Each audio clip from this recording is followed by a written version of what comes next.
bad.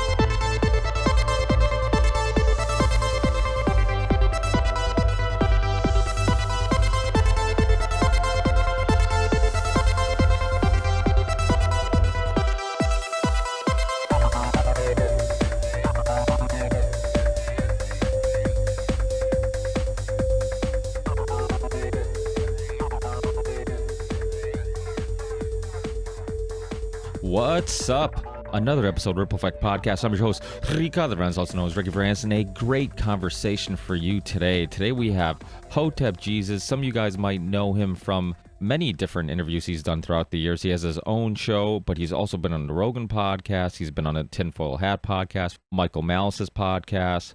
He's been on Fox News, Thaddeus Russell's show. He's been a bunch of places. Brian Sharp, aka Hotep Jesus. What an interesting guy. He's a researcher, businessman, thinker, problem solver, and we had him on a recent Union of the Unwanted show on cryptocurrency and Bitcoin. And today we talked about that a little bit, but then we also talked about a lot of other things. We talked about his debate with Lupe Fiasco about vaccines. We talked about tons of stuff. So it was really, really fun. I love having these discussions with people who are so intriguing in so many different ways. You could talk to them about just about any topic, and they just have such an interesting point of view about those topics. And in many cases, a perspective you haven't explored yet, or just a different perspective you haven't heard yet. And I'll put in the show description, like always, links to all his stuff, his websites, his companies, his podcasts, all that stuff. So also, if you want to support the podcast, I do have a Patreon page. That will also be in the show description. If you do support the show on Patreon, once a month I do a Patreon podcast where I get together with my Patreon supporters, do a episode, then release it. I also have a PayPal account if you want to tip the show. I have a merch store, the Ripple Effect Podcast merch.com. You can get hoodies, t-shirts, all that type of stuff.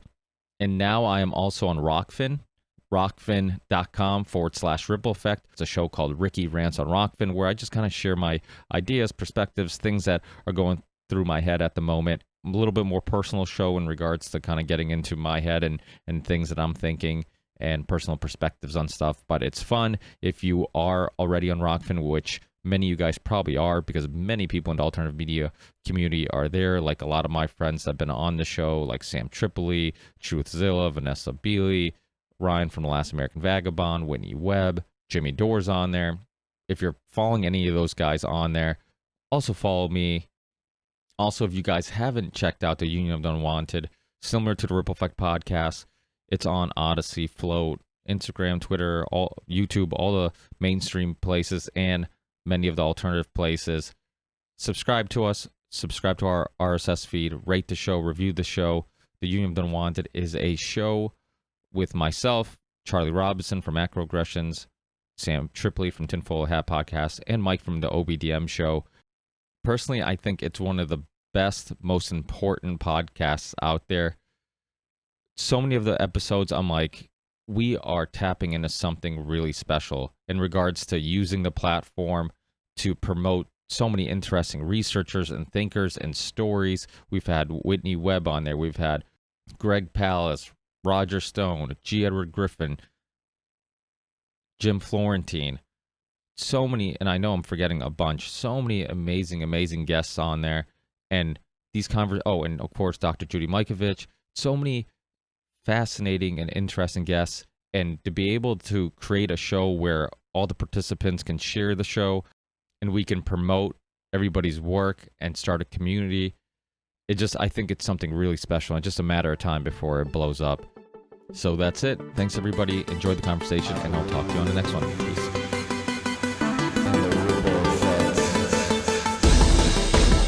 What up, bro? What's up? Thanks for being with me. I appreciate it. Yeah, pleasure. How are you? Good. Dope. I love these type of shows because there's like a billion things I could talk to you about.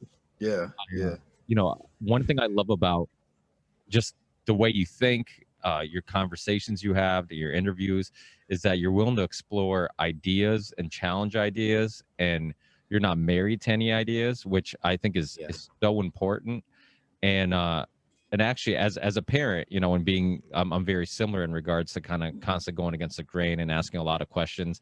It's always like this balance. It's like you want to have, you know, disciplined kids and kids who listen to you, but yet you don't want to give them too many rules and then make them sheeple, you know. So it's like this Right. balancing act. Yeah, yeah, exactly. Very important, man. Question everything, believe nothing. Yeah, yeah, without a doubt. Yeah, it was funny because even you know, and I'm already recording. I'll just keep it rolling if it's good. If you're good Yeah, on the, you joined us on the Union of the Unwanted, the whole crypto, Bitcoin episode. right. The thing that was really fascinating to me, and I know I had a couple people contact me before the show, and they're like, "You're going to be surprised how defensive people get when they start bringing up alternative currencies, you know, altcoins." And I was like stunned by how upset, you know, like Tone got, and how like, and it just, to me, it's like, whoa, like this is feeling like a cult, you know. It's like this Yeah, idea that we made it, and I think you were off the call by the time we kind of talked about this a little bit at the very end. But we're, you know, this idea that like nothing better can come, and Bitcoin is where like the bus stops, and you think it's like the end all be all. I'm like, that's so close minded. That's like almost like saying that like physical currency or gold is the best thing before Bitcoin. It's like you can't yeah. foresee the future. And it was just like, it's amazing how tribalism, even in like the alternative media community or alternative currency or cryptocurrency, how like tribalism can still infiltrate so many of our thoughts and ideas. yeah, and their reasoning for it, they compared Bitcoin to the TCP/IP protocol that the internet runs off of, and I'm like, that's not even equivalent because all throughout history we've had many different currencies. In the United States, we had the Spanish dollar circulating around, and that dominated the market for a really long time. We had the British pound and the sterling and whatnot. Like, but I don't argue with those guys because, like you said, like, they're very basically like a religious cult. So I just let them believe what they want to believe. But I believe what I believe, and I think that the diversification of cryptocurrency is a great thing, even for Bitcoin. I look at Bitcoin as probably being the reserve currency, and then the other ones could be the circulating currency. But it's fine that Bitcoin can be reserve assets, but it's not money. When we look at like Gresham's law, right? Like Gresham's law says bad money drives out good, and that's pretty much what Bitcoin is, right? The bad money, which would be the US dollar, is basically driving Bitcoin out of the market. Like, people don't spend their Bitcoin, they hoard it, right? And that's what we've seen Gresham's law and how it related to the United States and physical currencies over the years, where, if one particular currency was worth more than its weight in whatever precious metal that was, whether it be silver or gold, people tend to hoard it instead of swapping it for paper fiat, so people got to stop acting like Bitcoin is money. Bitcoin ain't money. Bitcoin can be it can be a reserve currency, a reserve asset, but it's not money. And people aren't treating it like money. Like, ask somebody to sell their Bitcoin. The only people that sell their Bitcoin are like the people who just made a few grand and they got to pay bills, right? But ask one of these big whales to sell their Bitcoin. They're like, screw you, I'm not selling my Bitcoin, right? Whereas if you tell somebody, hey, exchange a couple of dollars with me, or spend your dollars. Yeah, we spend our dollars all the time. We pay our bills in it, we pay our taxes in it, all these things. But we ain't getting rid of our Bitcoin. I ain't selling my Bitcoin, right? So that's not money. And it actually, I feel like it would only work in their favor because one thing, and I think it was Kingsley and Aaron from Float.app who were kind of making the argument like, well, I can't use it. It's not realistic for me to use for everyday transactions. And they're like, yeah, why would you do that? And I immediately thought to myself, I'm like, why would you do that? Because if you're if one of the, because I think, and this is kind of from the outside looking in, cryptocurrency hasn't been something I've dived too much in, but I always been into the idea of like taking power away from central banks, taking power away from governments. So if you truly believe in that idea, and if that's one of the motivations and one of the loves, one of the things we love about Bitcoin and cryptocurrency, that you're giving the power back to the people. We have power over our own, trading and back and forth.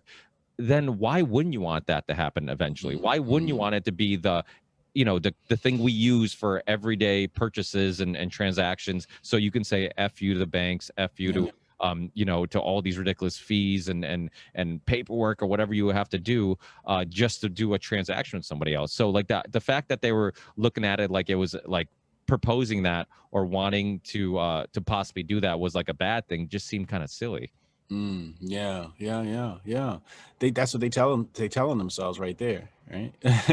That they don't actually believe that it's money, because when you start talking about, like when he said, "Hey, I want to buy a cup of coffee," they're like, "Why would you want to spend your Bitcoin on a cup of coffee?" It's like, shouldn't I be able to if it's money, And they're like, "No, that's stupid." Da da da da. And it's like, okay, so like again, they're telling themselves they just want to hoard this thing,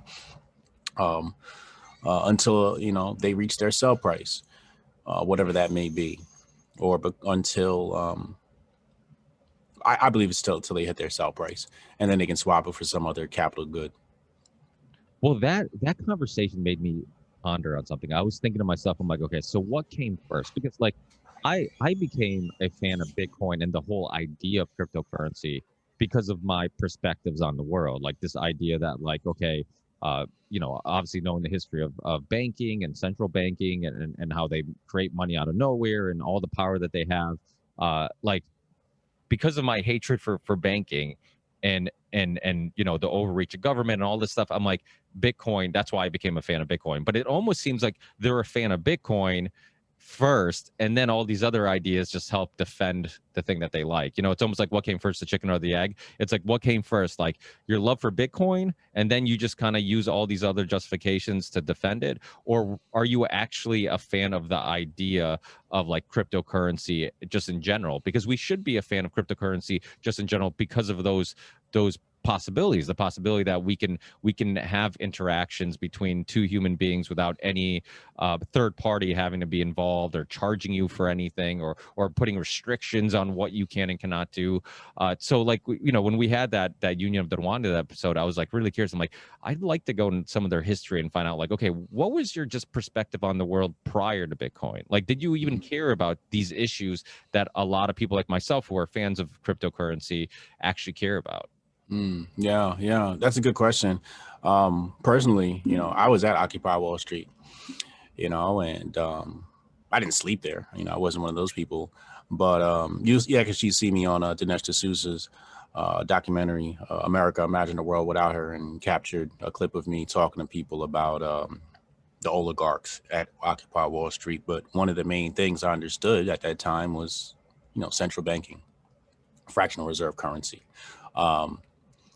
And I've been against that, obviously.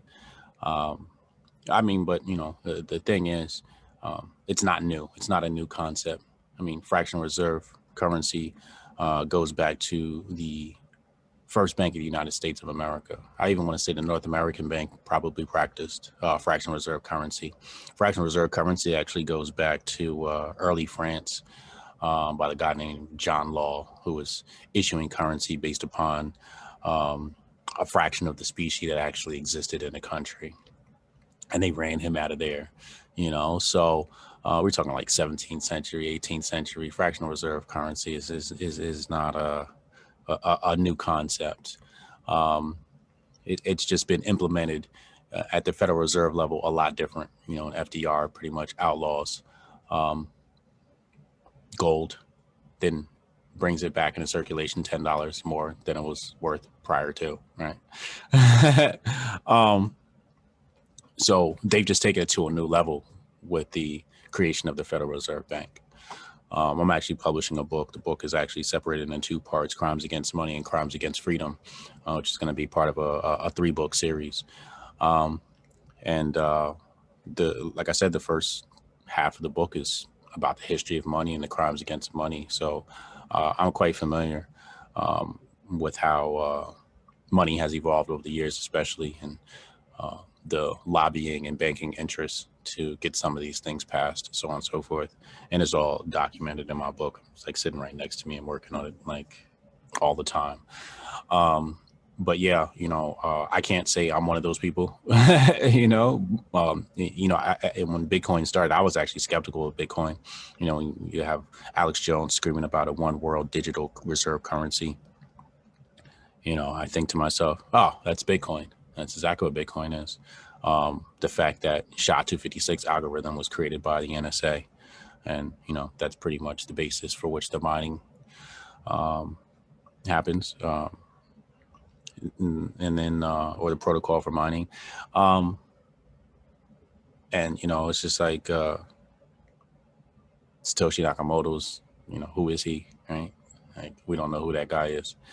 So yeah, it's just like I don't trust the inception story, the genesis story of Bitcoin, but I do trust the technology, and the technology was created by them for their purposes. But again, to make the thing popular, they got to issue it to the public, just like they did with the Tor browser. Like the Tor browser, and the darknet runs off of, was created by the CIA. And it's just like, well, why would they make this thing to the public? Well, they ought to make it to the public because if somebody discovers it, they're going to find out who's the only people using this thing. So it's like they create it so they can use it, and then they make it open to the public to adopt it so they can hide their transactions and do all their, deeds or whatever it may be.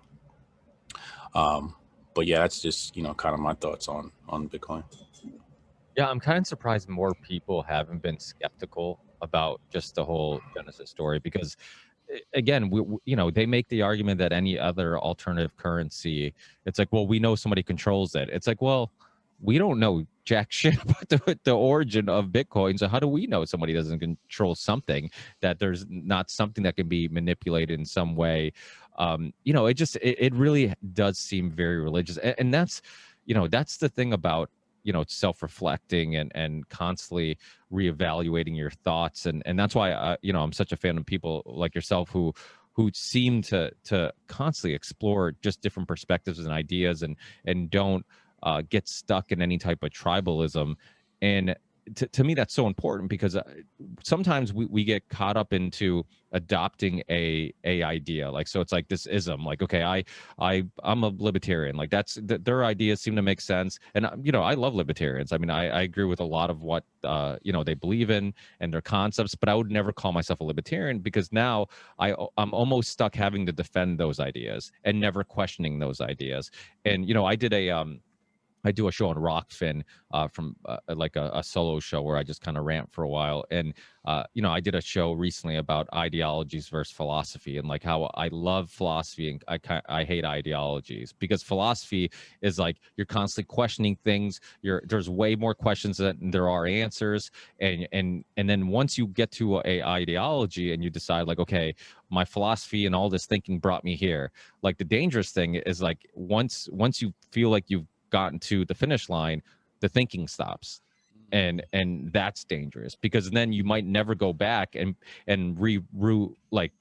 retrace your steps and find out like, okay, how did I get here? Was there anything I missed? Was there something I could have reevaluated? Was I pushed in one direction or another because of somebody I respect and I maybe just adopted their ideas and I didn't really dissect them? And that's why it's so important to have conversations with people you disagree with, because if I have my ideas challenged and I can't defend them, and then maybe I have to reevaluate my ideas. I do the same thing with my kids, where I tell my kids, I'm like, I tell my wife, I'm like, listen, I want them questioning us, because if you can't defend why you want them not to do something or to do something or act a certain way, then maybe we have to rethink wanting to have them do that thing. So, it's I think all of that is really important. Yeah, absolutely. It reminds me of an interview I went on with a software company, and the lady asked me, she said, how do you know when the product is complete? And it was a trick question. I'm like, it's never complete. There's always going to be room for improvement. And the same goes for our ideas, our ideologies, our philosophies, our egos. There's always room, our personalities, there's always room to tweak and improve. you know, perfection is a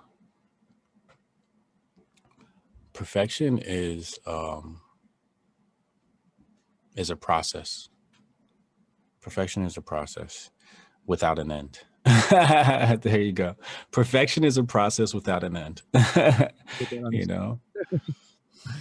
Yeah, no, you're absolutely right. And one thing, so when you were on the Rogan podcast a while ago, I remember you were talking about alternative media platforms and like what makes one successful and what doesn't. And obviously with the censorship issue going to the extreme, because we did a Union of the Unwanted show with alternative media platforms. We had like Jeremy from Odyssey and Library. We had, Kingsley and Aaron from Float. We had Jamie from Rockfin, and I forget who else was on the call. But something you said that I wish I actually remembered when we did that show, because it's so true. It's like, what's your identity, right? Because like I don't know if you've tried Float, but Float does a little bit of like everything. Like you can live stream, you can, pay things with digital currency. You can do like a bunch of different things. And instead of like at first I'm like, oh yeah, that's like a good thing. Like you have all these possibilities. And then I remember I actually went back to re-listen to the show because I'm like, I remember you mentioning something about that. And I'm like, let me re-listen to it, because at the time it wasn't as relevant because like the alternative platforms weren't sought out as much as they are right now because of all the censorship, even though there was censorship then, but not to the extreme now. Mm-hmm. And so this idea of like do one thing, do that one thing well, and then build on that. That's like genius. It's so simple. Yeah. It's like so genius. It's like it makes perfect sense. Like what if you do too many things, it can overwhelm people, or you don't have identity. With all the censorship issues, and I'm sure you're familiar with a lot of these alternative platforms. Do you see that as one of their issues? Like some of them don't, and do you see any of them taking off? No. Well, they can take off, and the question is, are they going to be profitable, right? Because like a lot of people hit me up and they're like, I need help with technology, apps, startups, and whatnot. And I get quite a few people with social networks ideas. And as soon as I see the word social network, I'm just like, no, thank you. No, thank you. No, thank you. No, thank you. No, thank you. You're not creating anything new. When we think about Clubhouse, right? Like Clubhouse ballooned because they did that one thing great. They didn't try to do too much. They didn't try to gold plate. They just did that one thing, and adoption grew rather quickly. When we look at these other apps, what they're trying to do is they're trying to build Facebook, right? They're trying to build Twitter. They're trying to build Instagram. And that's not how these platforms started. Twitter started at a very modest place, did one thing. What are you up to right now? What's on your mind? Update us. And then it grew to this place where now you got fleets and live streams. And so they added on and grew slowly, right? When you think about Facebook, like Facebook started out pretty much like Tinder, right? And you think about the genesis story of Zuckerberg in college and how he was connecting. And at one point it was only available for college students. Then they grow. Say, hey, let's add this feature. Hey, let's add that. The community's asking for this. Community's growing now. Let's add groups. So what happens is these new social networks create a bunch of problems for themselves. They do everything and do nothing well. For example, when you grow the platform like that with all these features, you get tons of bugs. Now, instead of them reiterating and fixing these bugs, they add more features. It's like, no, go back and make that last feature you made perfect, like perfect it, clean it up, make it clean, and keep improving that one feature until it's just right, and then maybe you go on to the next thing, right? Again, a lot of these people, they've never developed software, they may have worked at a company who had a huge budget. And that's the other thing, like these people are running a huge budget and they're having to float this company off of VC money, right? And that's what's keeping them alive, VC money. Oh, we got to raise another round of funding. Hey, because you got to pay that AWS fee or whatever, server fees and maintenance and your dev team. It's just too much upfront cost. You know, we just launched an app, Hotep Nation. We launched an app. It took a week to dev, and it cost us $400. And the adoption's crazy. Like I looked at the Google Analytics, and the adoption is just ridiculous. It's like thousands of people on the app, like as we speak. You know, let me pull up the. So it's available and on Android and. It's a web app. It's a web app. It's okay. Yeah. We didn't go. That's another thing. Like another problem people make. They feel like they have to go straight to the app store. It's like, no, man, you don't have to go straight to the app store. But you know, so when we think about our app, this new app that we just dropped, grifties.com, power rankings on the grifters of the year for our award show, right? So it's a companion app for our award show. Like we didn't think, oh, let's create an app. It was more like out of necessity. You know, the idea was a lot of people are grifting out here and we should do an award show. So we do an award show. Then out of the award show releases, then people are like, hey, we want to nominate people for the award show. It's like, you're tweeting it to me. How do we collect this data?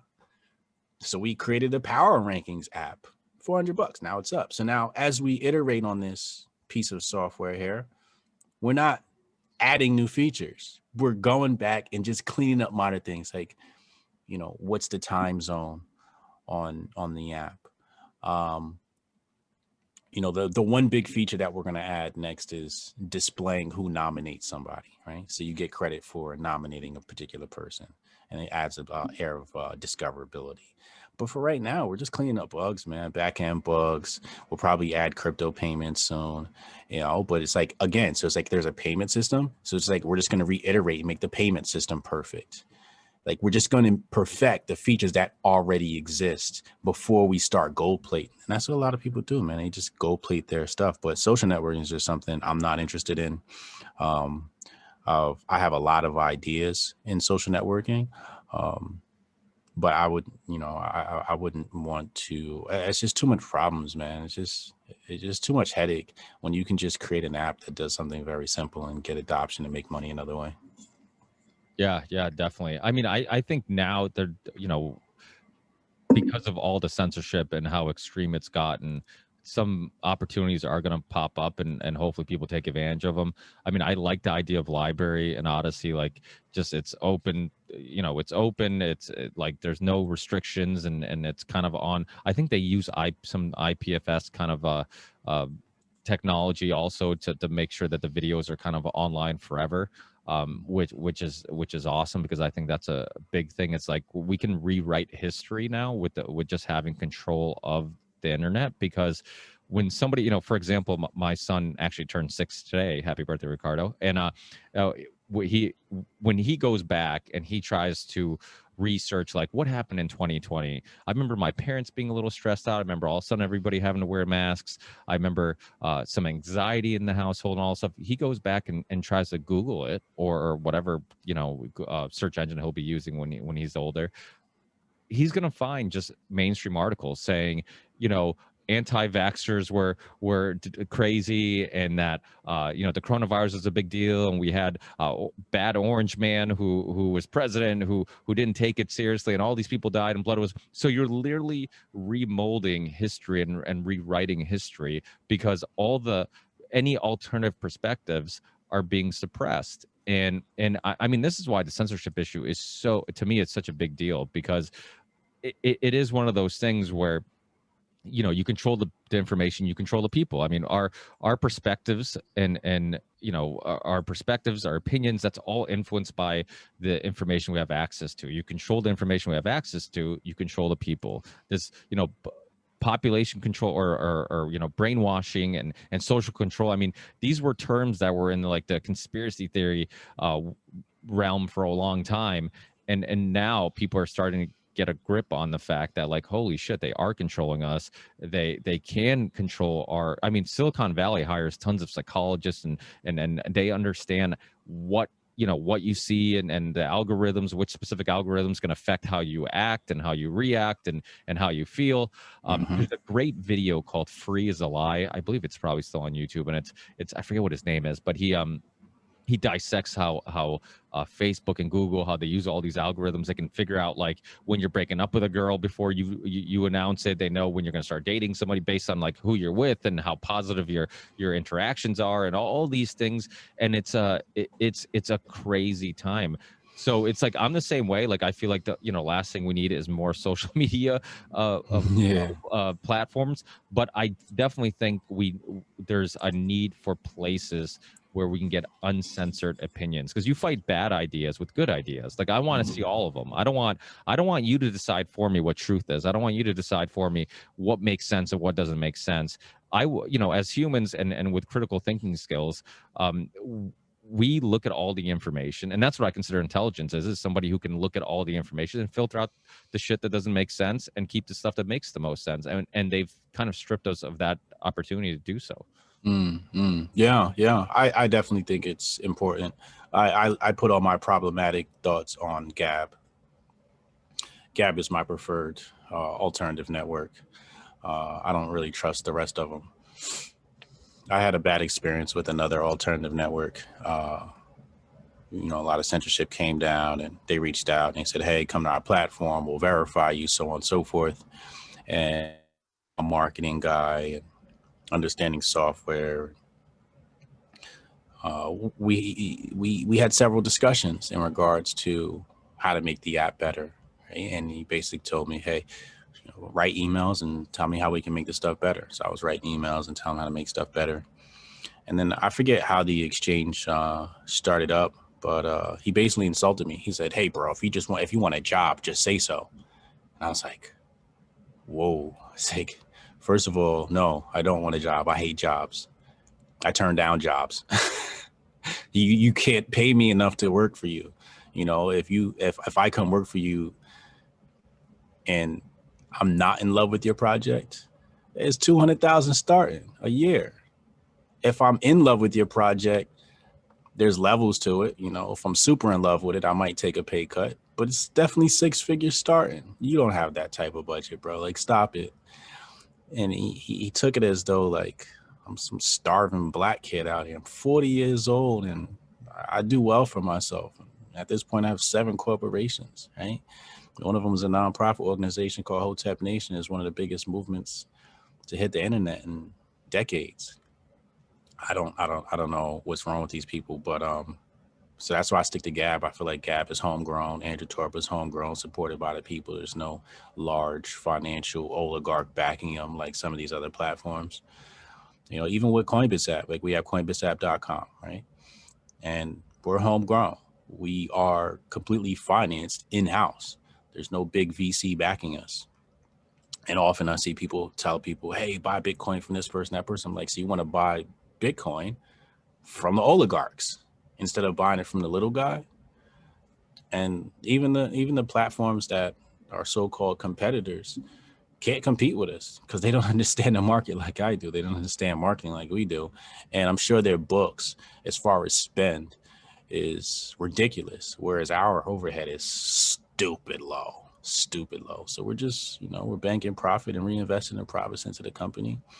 But I think I like to support people who are financed by the people and not by some big VC. Not to say I wouldn't like VC money.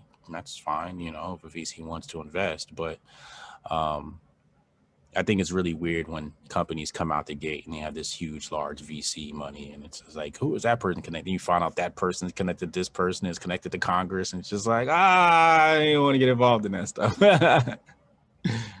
Well, I think so you're 40, I'm 30, turning 36 in April, but Nice. we're kind of the similar generation where I think what makes our perspective so interesting and unique is that we kind of got to grow up in the analog world and watch the digital world slowly like infiltrate our lives, and we got to see the whole progression as like a spectator, you know, like because you get kids today, or even I mean kids who were born after us, who don't know the world without internet, don't know the world without I remember today I was with my son, and he was on I was showing something on YouTube. I'm like, I remember those days when YouTube didn't have ads. And then he's like, YouTube didn't have ads? And I'm like, that's crazy. That wasn't that long ago. I'm like, I remember the days where there was no YouTube, never mind YouTube without ads. Right. And but so I do you think that's one of the things that really gives you a unique perspective, is the fact that you kind of got to see the whole transition? Absolutely. Absolutely. I mean, I built my first website probably in 96, 97. Pops bought me. We went to Barnes and Noble. There was no Amazon then. We went to Barnes and Noble, got a physical HTML book. I think it's like HTML 1.0 or something like that. And got a little bit of money and got some hosting space through the TCP/IP protocol. Upload my files and display your website, you know, so on and so forth. I think back then I might have been using a combination between code, Dreamweaver later on, to create these websites. Yeah, but I mean, I was there. I seen, you know, I saw a lot. I think it is helpful. I mean, I was on the first, you know, people asking, oh, you're so good at social networks. It's like, yeah, I've been here since AOL chat rooms after school. Marketing software. I was marketing software in 97, 98. I was marketing software. This girl I was dating had a younger brother who was creating basically hack software. And, you know, we market that stuff in the AOL chat rooms. Hey, guys, try this stuff out. You know, so I'm writing copy and getting people involved, downloading this software, and I'm using the software, and he's using like Visual Basic for the front end, etc. So, you know, I've seen a lot, and then it was like Black Planet, and after Black Planet, it was like MySpace, and me and my team basically like really like took over MySpace in our local area and our zip code and the surrounding, you know, within 20 miles and so forth. I remember one time I got a phone call from one of our associates, and he said, yo, did you guys hack MySpace? And I'm like, nah, wow, what happened? He's like, yo, everywhere I look, you're everywhere. And it was just that we practice a team cohesion. If somebody put out a piece of content, then all of us that was our profile picture. We all just swapped our profile picture for that new piece of content. And then we'd hit the bulletin boards, because that's what MySpace had. It had bullet message boards. So we'd hit the message boards, and it looked like the whole message board was us. And eventually I did start using some hack software for MySpace to grow your following, you know, like bots and stuff like that. Friend adder bots. So, you know, we were AstroTurf in our accounts and whatnot. You didn't have fake accounts really back then, I don't think, but, you know, you had adder bots or message bots. Say, hey, you know, what's up? And you can target different zip codes. So, I mean, I've seen a lot, you know. And then I got into mortgages, and then CPG, consumer packaged goods. And then that's when I sort of made my twist back to tech, because while I was in CPG goods, you know, I was talking to a lot of investors and startup founders, and I was like, yo, what's up with this, you know, mobile app space? You're in wine and spirits and whatnot. You ever thought about going digital? It's less overhead, it's faster, you know, much more profitable in the long run, and nobody got it. So I had to leave that space and, you know, venture out on my own. And so here I am. But I think it does help. That I think it helps from coming from an analog world, because we don't look at digital media the same. You know, back in the day when you had to entertain yourself, you picked up a book. You know, I was a kid that read. We'd go in the garage and we'd box. You know, I'd go to Sears. I don't even know Sears is around anymore. We'd buy some boxing gloves and have my own little fight club. You know, this is the stuff that we were doing. We went out and talked to girls. Yeah, you had to go to, you couldn't just send a message over Instagram. You had to go to the mall. You had enough courage to approach a woman, right? So all that stuff just makes you a different breed than this digital age where these kids don't know how to interact with each other and so on and so forth. And the digital media owns them instead of them owning the digital media. You know, like when I see people on social media and they don't have a business, it's very odd to me because I've never been on social media and wasn't trying to create some sort of revenue. Like my purpose of being online was to create revenue. Like from the day I got online, I'm like, all right, how do I make money from this? How do I make money from this? You know, and even when I was on Black Planet, I was doing native advertising and inbound marketing, MySpace, the photography business, the connection with photographers. Like I wasn't on there like, hey guys, what are we doing today? I was never like that. And then, you know, I had my own record label, so I was pushing my music artists. So when we get on Twitter and Instagram, I couldn't imagine being on there for fun. It doesn't even, I don't get it. I'm just like, Yeah, but I don't get the sense like you meet certain people and it seems like they're only and I always say this about certain people, like I'll have interactions with people and they'll give me like that like that bad like salesman type of feeling. Like I just feel like every interaction with them is like they're trying to sell me something, and it's like and they have that set like that those same techniques that they use regardless what they're selling. It's like they don't give a shit about what they're saying or what they're selling. They're using the same techniques regardless what they're selling. And people will give you that bad feeling of like, I don't trust this motherfucker. But it's I with you, like even though obviously you're financially very successful and you're very good at starting business and stuff, I never get the sense, like hearing you talk and hearing interviews, that money is like your only motivation, right? Like even though you talk about like, hey, I don't go on social media to fuck around. If I'm on there, it's because I'm already thinking. Like, what am I wrong, or is there? No, you're right. Money's not the motivation. I was born a hustler. I was born with the drive to create, something, put it in front of people, get feedback, then reiterate on the product. It's not the money really. It's about what did I put into this world that didn't exist before? How did I change the world? We only got a little bit of time on this planet till the next life. So for me, it's about what did I do different? What did I bring people? How did I change somebody's life today? You know how many people reach out to me and say, bro, like you saved my life. You changed the way I think. People read Dominate Twitter. It's one of my books, right? And I published that book for two reasons. One, to establish myself as an authority so I can get a job. And then after publishing the book, I didn't need a job, which is funny. And the other reason was because I had all these thoughts. I had basically a formula for marketing that I just needed to get out of my head because the thoughts were always swirling. And I said, I need to get this out of my head so I can just move on to the next thing.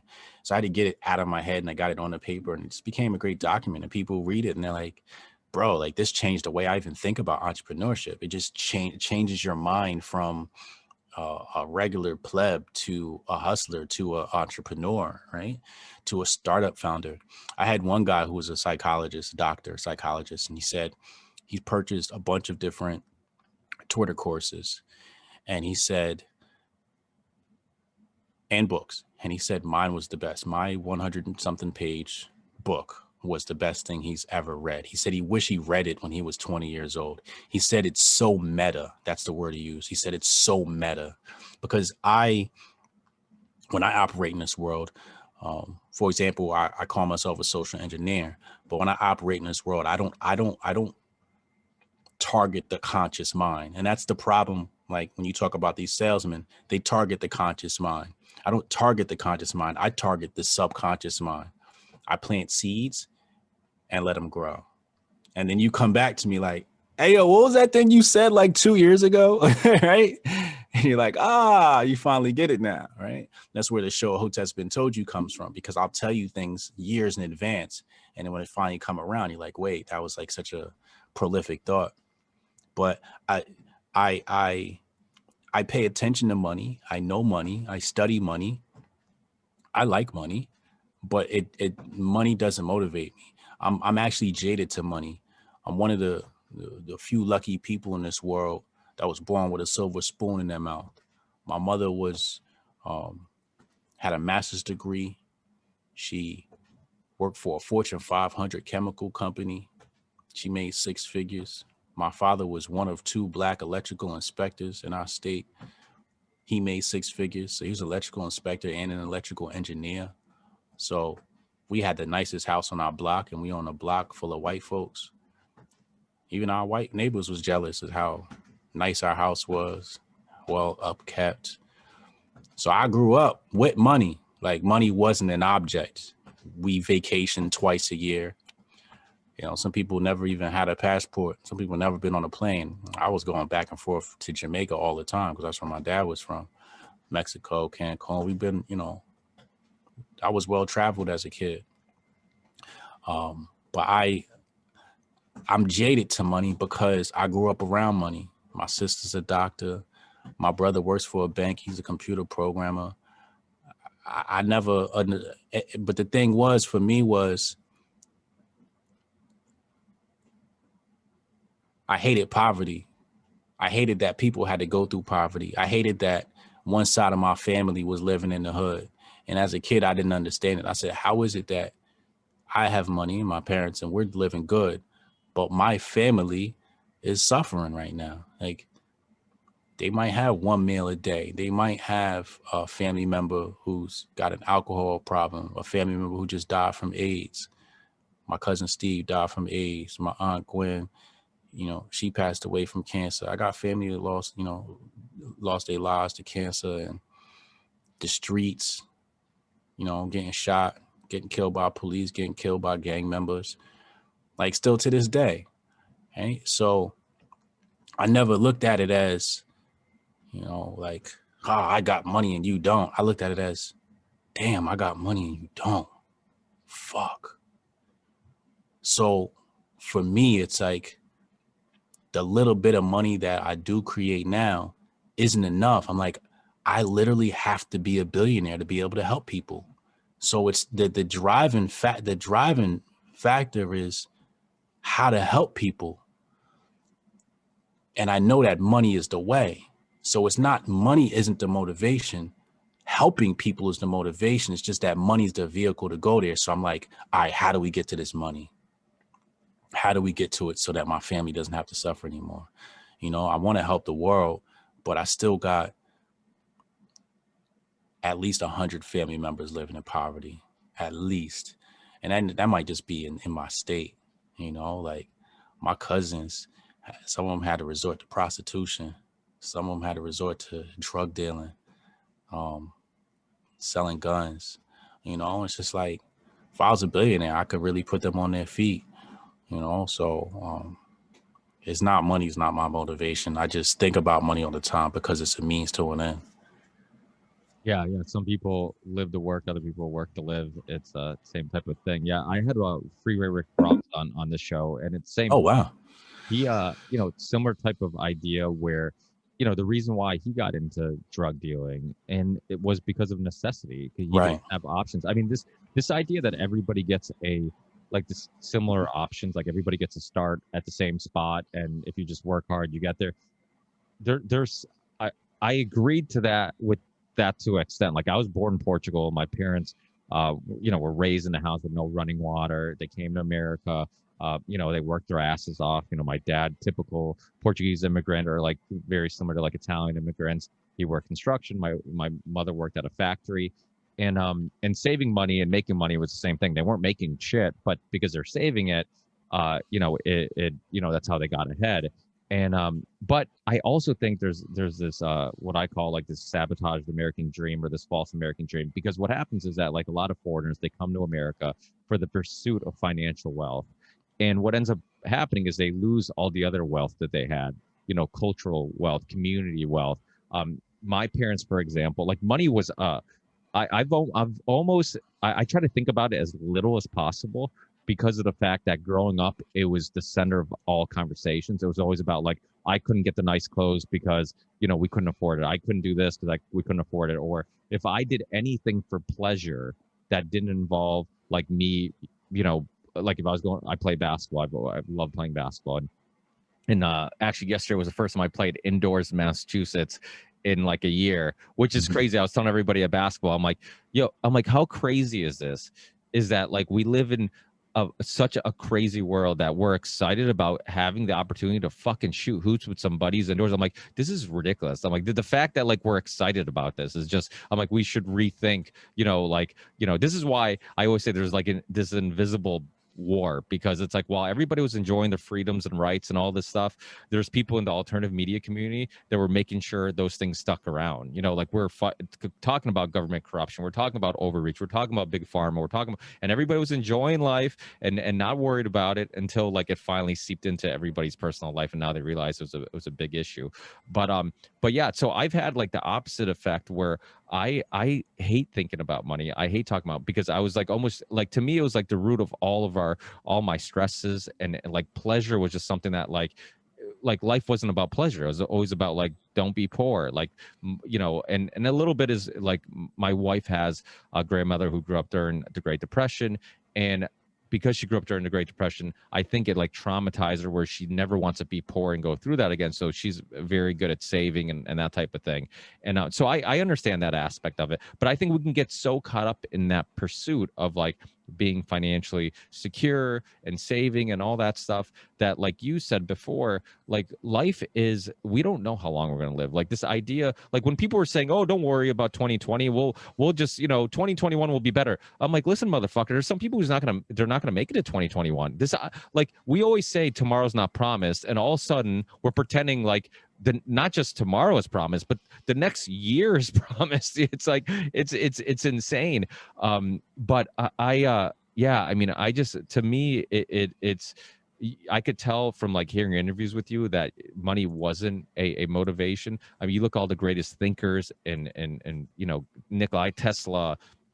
You look at all these great inventors, artists, right? I mean, they're the ones that you always get people who, like, if a trend comes along, like, if it's whatever mumble rap, or if it's metalcore, or Christian metalcore, there's all these people who try to jump on that train and be like, hey, there's an opportunity to make some money, let's just do what they're doing and replicate it. And then they're the ones who did it because they were motivated by doing something different, and those are the ones who stuck around, and those are the ones who, so I think a lot of times your motivation ends up having effect on your success. And if you're motivated by your work and perfecting your craft, or coming up with something that hasn't been done before, chances are you will succeed. And another thing I always tell people too, it's like, you'll be surprised. Like yourself, for example, you're a perfect example of this. I always say, I'm like, you look at people who are successful, and you're like, oh, dude, they're like overnight, they're everywhere, they're making all this money. I'm like, the part of their story that's always missing is how many failures they had, how many hours they put in, and all this stuff. And it's amazing how, if you keep working your ass off, how what you consider as luck just happens to pop up. You get lucky, yeah. If you work your fucking ass off for a long time, eventually you and luck are gonna, cross paths. But if you give up, it's not gonna happen. So I mean, that's a big part of people's success story that people leave out. Yeah, hell yeah. I've had a lot of failure. I've had a lot of failure over the years, man. Like, oh man. But without those failures, like, how do you learn? And I think of, what I had to go through to understand the world, to understand business and entrepreneurship and job and corporate America, and just a lot of mistakes, a lot of missteps, a lot of inexperience, on how to manage some situations. But I think that's partly why our brand is so popular, Hotep Nation, because we're so transparent. People see our mistakes, they see our fuck ups. We go live with our podcast. It's not pre-recorded. We go live, man. You're gonna see all the flaws and whatnot. So.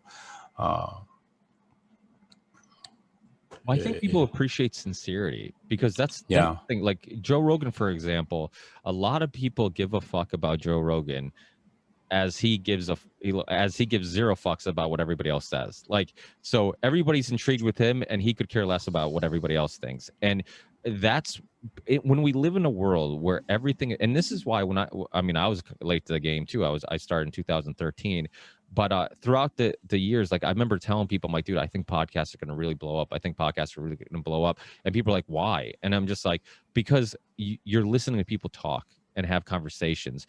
And when everything on the radio, everything on TV, everything in the newspapers, everything is so scripted and there's so many agendas and all this stuff. I'm like, it's really hard to be fake for like an hour or 2 hours or 3 hours. Like eventually people are going to like, it's going to come out. People are going to see some flaws in your character or your logic. And there's so much benefit in long form conversations. When I talk to people from other countries and they talk about how like in their countries they still have like pub culture, you go out, you have a drink and you debate, you share ideas, you challenge ideas, you and your buddies are kind of you don't have that so much here, and now with the face diapers and all the like I feel like that was a great tactic, this idea of like, hey people, make every interaction with others awkward because you don't know if you can get close to them, you don't know if they'll be mad that you're not wearing a mask, if all these things. So and then you don't talk and share ideas, because you know what happens most of the time when you do, you start talking about what the fuck's going on in the world and you're like, yo, you're right, none of this is making sense. Your debate, debate slash conversation you had with Lupe on vaccines, first of all, your ability to stay calm and collective and never once get defensive or upset, like I was getting upset listening to it. How it was wild. Like if people haven't heard that, your conversation with Lupe, and I like Lupe. I mean, I like his music. I think he means well. I think that there are people who truly believe that like they're putting out information to help people. What always amazes me though is like the blinders on people, right? Like you like, how do you not get concerned about big pharma? You know what I mean? Like how do you not, like the people's like I always say this, I'm like, they're fucking criminals. I just shared an article from, I forget what year it was, where Pfizer got the biggest fine in pharmaceutical history for lying about the products. And it's like, this stuff happens all the time. They're criminals. They've been fined. They've been sued. Chemical companies. I mean, you look at Robert Kennedy Jr. Before he got into the vaccine debate, he was a chemical, really focused on chemicals and getting chemicals out of products and foods and all this type of stuff. And then he got into the vaccine debate, and all of a sudden he's a kook. He's a loony, and he's untrustworthy, sending or spreading false information. And it's like, we know big pharma has been trying to overpill people. I mean, it's like, get off your drugs. I'm like, get on our drugs. I mean, look at the whole cannabis thing and marijuana thing. Like the reason why that wasn't legal for a long period of time was because, one, I mean, we grew up in an era where they were talking about marijuana like it was like the equivalent of like heroin or whatever. So, and it's like, that's the same government that now you trust for your health, and big pharma, the same ones who didn't want you to even explore or know of any plant medicines. Now you want them to, you want to trust them. Like they put all their moral people in their vaccine department. Like the whole company is a bunch of like for-profit scumbags, but then they take all the moral people and they're like, hey, you guys work on our vaccine division because that's where we really want to help people. It's like, it was, what was your takeaway from that? And how do you stay calm in such a very controversial and a very, what's the word I'm looking for? One of those topics that it's hard to stay calm while having. Well, it goes back to what we were just talking about like mistakes and experience. That wasn't my first debate. And I've had several debates online, and each one was an experiment. I looked at the personality profile of the person and chose a tactic in which to win the debate. Some scrappy tactics, some rude tactics, all different types of tactics, right? So after having a look back of all my debates, I said none of them were a flawless victory, right? There's a victory, I won, but they weren't flawless victories for me as an individual, whether I won the debate or not, but just a victory in saying, hey, I fucking like this guy, right?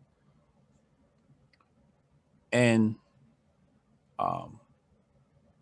I have multiple personality order, not disorder, order. There's order to my multiple personalities.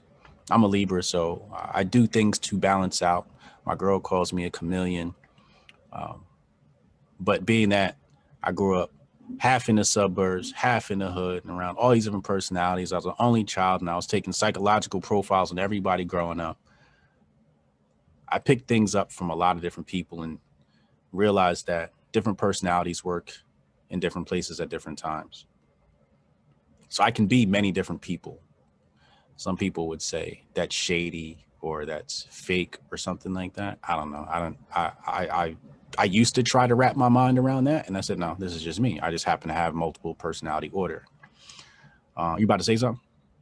I was just going to say that that's probably also what makes you a good business owner, because a big part of being a good leader is knowing how to handle everybody's personality. Like that's sometimes the hardest part of just running a company. It's just knowing, like, and it's no different than with kids. Like, okay, I can give this child tough love. This one I'm going to have to massage a little bit more. And so it's not really like, to me, it's not a flaw. It's actually a good way of handling interactions with everybody in your life. Yeah, exactly. So when it came to the Lupe debate, I said to myself, this is probably the most important debate I've had to date. As somebody who was one of my favorite artists growing up for a long time.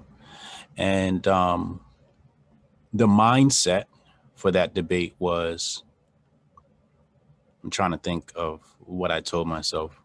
But it was very much like you said, like that calm oneness. And I said that was the key for me winning that debate, was stay calm. Because all my other debates, the difference was I would try to throw the other person off by cutting them off, just like a whole bunch of little like dirty tactics. And I said, after my last debate before Lupe, a friend of mine said, Sonny Johnson, she said to me, she said, Brian, you are so intelligent that you don't have to stoop to those levels to win these debates. And when I thought about it, I'm like, damn, I'm outsmarting myself. Like I'm overthinking, like, the whole thing. And it's just like, be the best version of yourself. Be the best version of yourself. What is the highest version of myself? And I always tell this to people, be the highest version of yourself. The kids are watching. Be the highest version of yourself. The kids are watching. So when it was like time for the Lupe thing, I studied, I took a whole bunch of notes, studied real hard. I had a couple of people mentor me, some of my Hotep doctors. And then the tactic going in was just be zen, man. Be zen. And it worked. And so that's going to be my tactic going. That's my tactic going forward in life, in all aspects of life, is just be completely zen.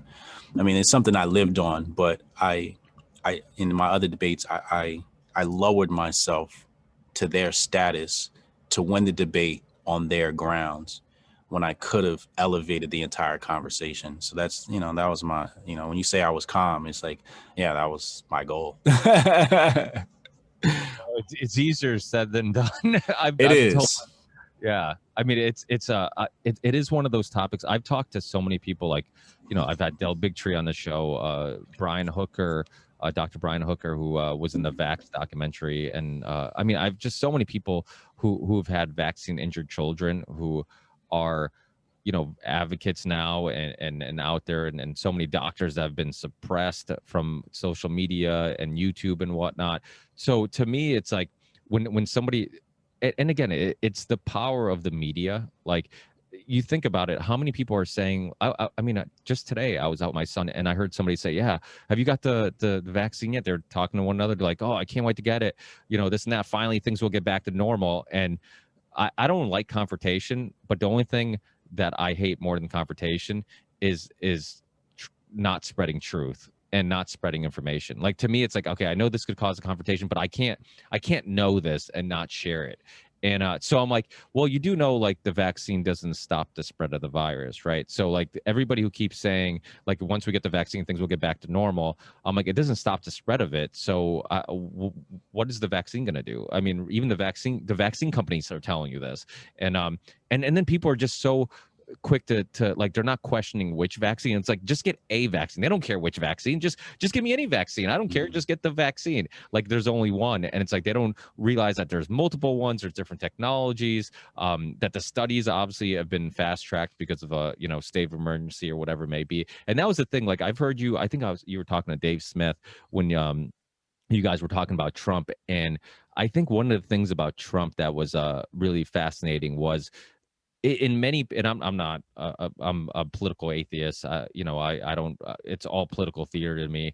But the one thing I will say that was different from Trump than any other president was how he did seem to push back against big pharma. The hydroxychloroquine thing. Like the fact that, and I'm not, listen, I'm a homeopathic. My kids have not had one vaccine. We eat organic. I've been doing the keto diet for years, and big fan of of people who take sugar out of their diet because of cancer reasons and all these other things. But and I'm not saying hydroxychloroquine, like promoting hydroxychloroquine, but it was obvious that big pharma didn't want to promote it because it was a generic cheap drug.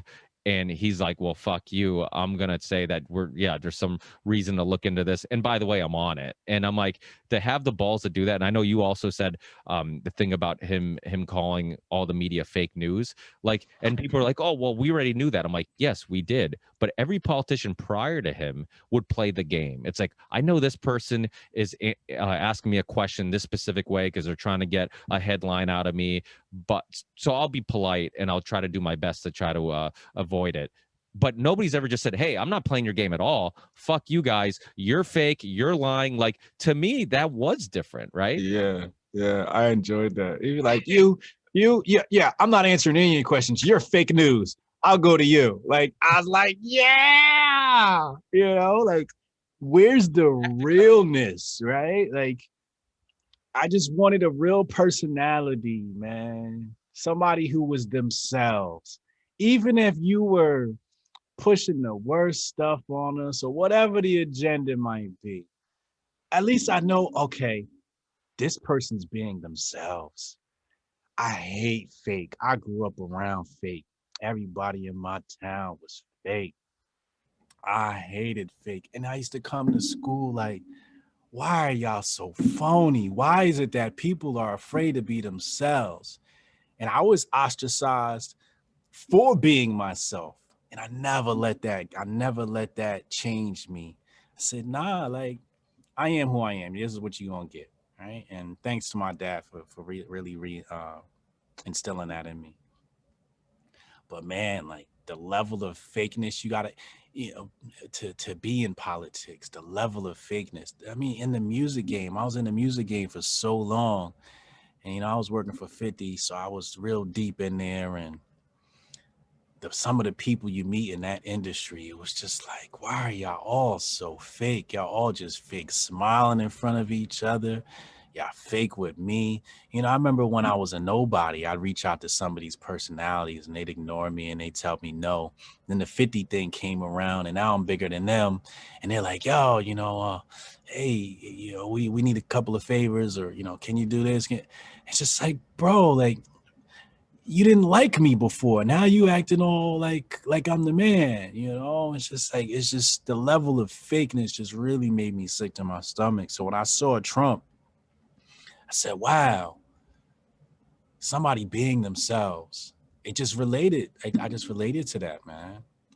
I almost feel like you needed somebody who was that arrogant to be able to act the way he acted. Like, I don't give a shit what my political advisors say. I'm just gonna go out there. Oh yeah, you guys think that this is political suicide? I don't give a shit, because it's so, me just being honest is so deep rooted in my blood. Because that was the other thing. I'm like, listen, I'm like, love them or hate them, at least you know what you're getting. And that's the thing. Like, that's why I think in past elections you've seen like people like Ron Paul get a lot of a push and a lot of people liking him, because it's like, okay, you don't have to agree with everything that he says, but at least I know what he stands for. Like, because like he's been consistent for all the years, and he's consistent. And at least if I voted for him, I know what I'm voting for. Where all these other politicians, and I've had Jack Abramoff on the show. I mean, lobbying basically controls these fucking politicians.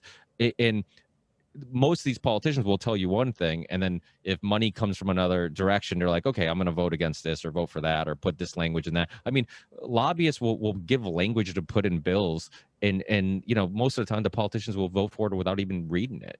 So it's so when you get somebody who seems to have, they do have some beliefs. It was nice. Bernie Sanders was the same thing. As extreme differences as the Trump supporters and Bernie Sanders supporters were, the thing I think they had in common was they just wanted something drastically different. We're sick of the same cookie cutter politician who looks the same, sounds the same, stands on stage with his perfect family and gives me the same bullshit lines. There was I've had Sean Stone on the show before. He's Oliver Stone's a son, but we talked about this, how like Oliver Stone, his documentary, The Untold History of the United States, they have clips from like old debates in there, from like black and white debates with like Kennedy and Nixon, and they're literally regurgitating the same lines they regurgitate today, like I'm for the middle class, we're going to do this, we're going to create jobs. And it's just like, it's like, did they want to make weed legal because they wanted to ruin our memory so we don't have long-term memory and remember that we're being tricked with the same basically the same things over and over again? It just it's like it's wild. The same thing with wars. You see with wars, it's like oh well, Vietnam, yeah, that was a complete fuck up, and all that stuff. Oh, Iraq was a complete fuck up. Oh, but we should get into Syria, we should definitely go to Syria. We should give moderate rebels weapons. How do we know they're moderate? Oh, we ask them, what is there, a fucking questionnaire? It's how do you ask them, hey, before I give you this gun, do you consider yourself an extremist? It's like it's like so silly, the things that people fall for.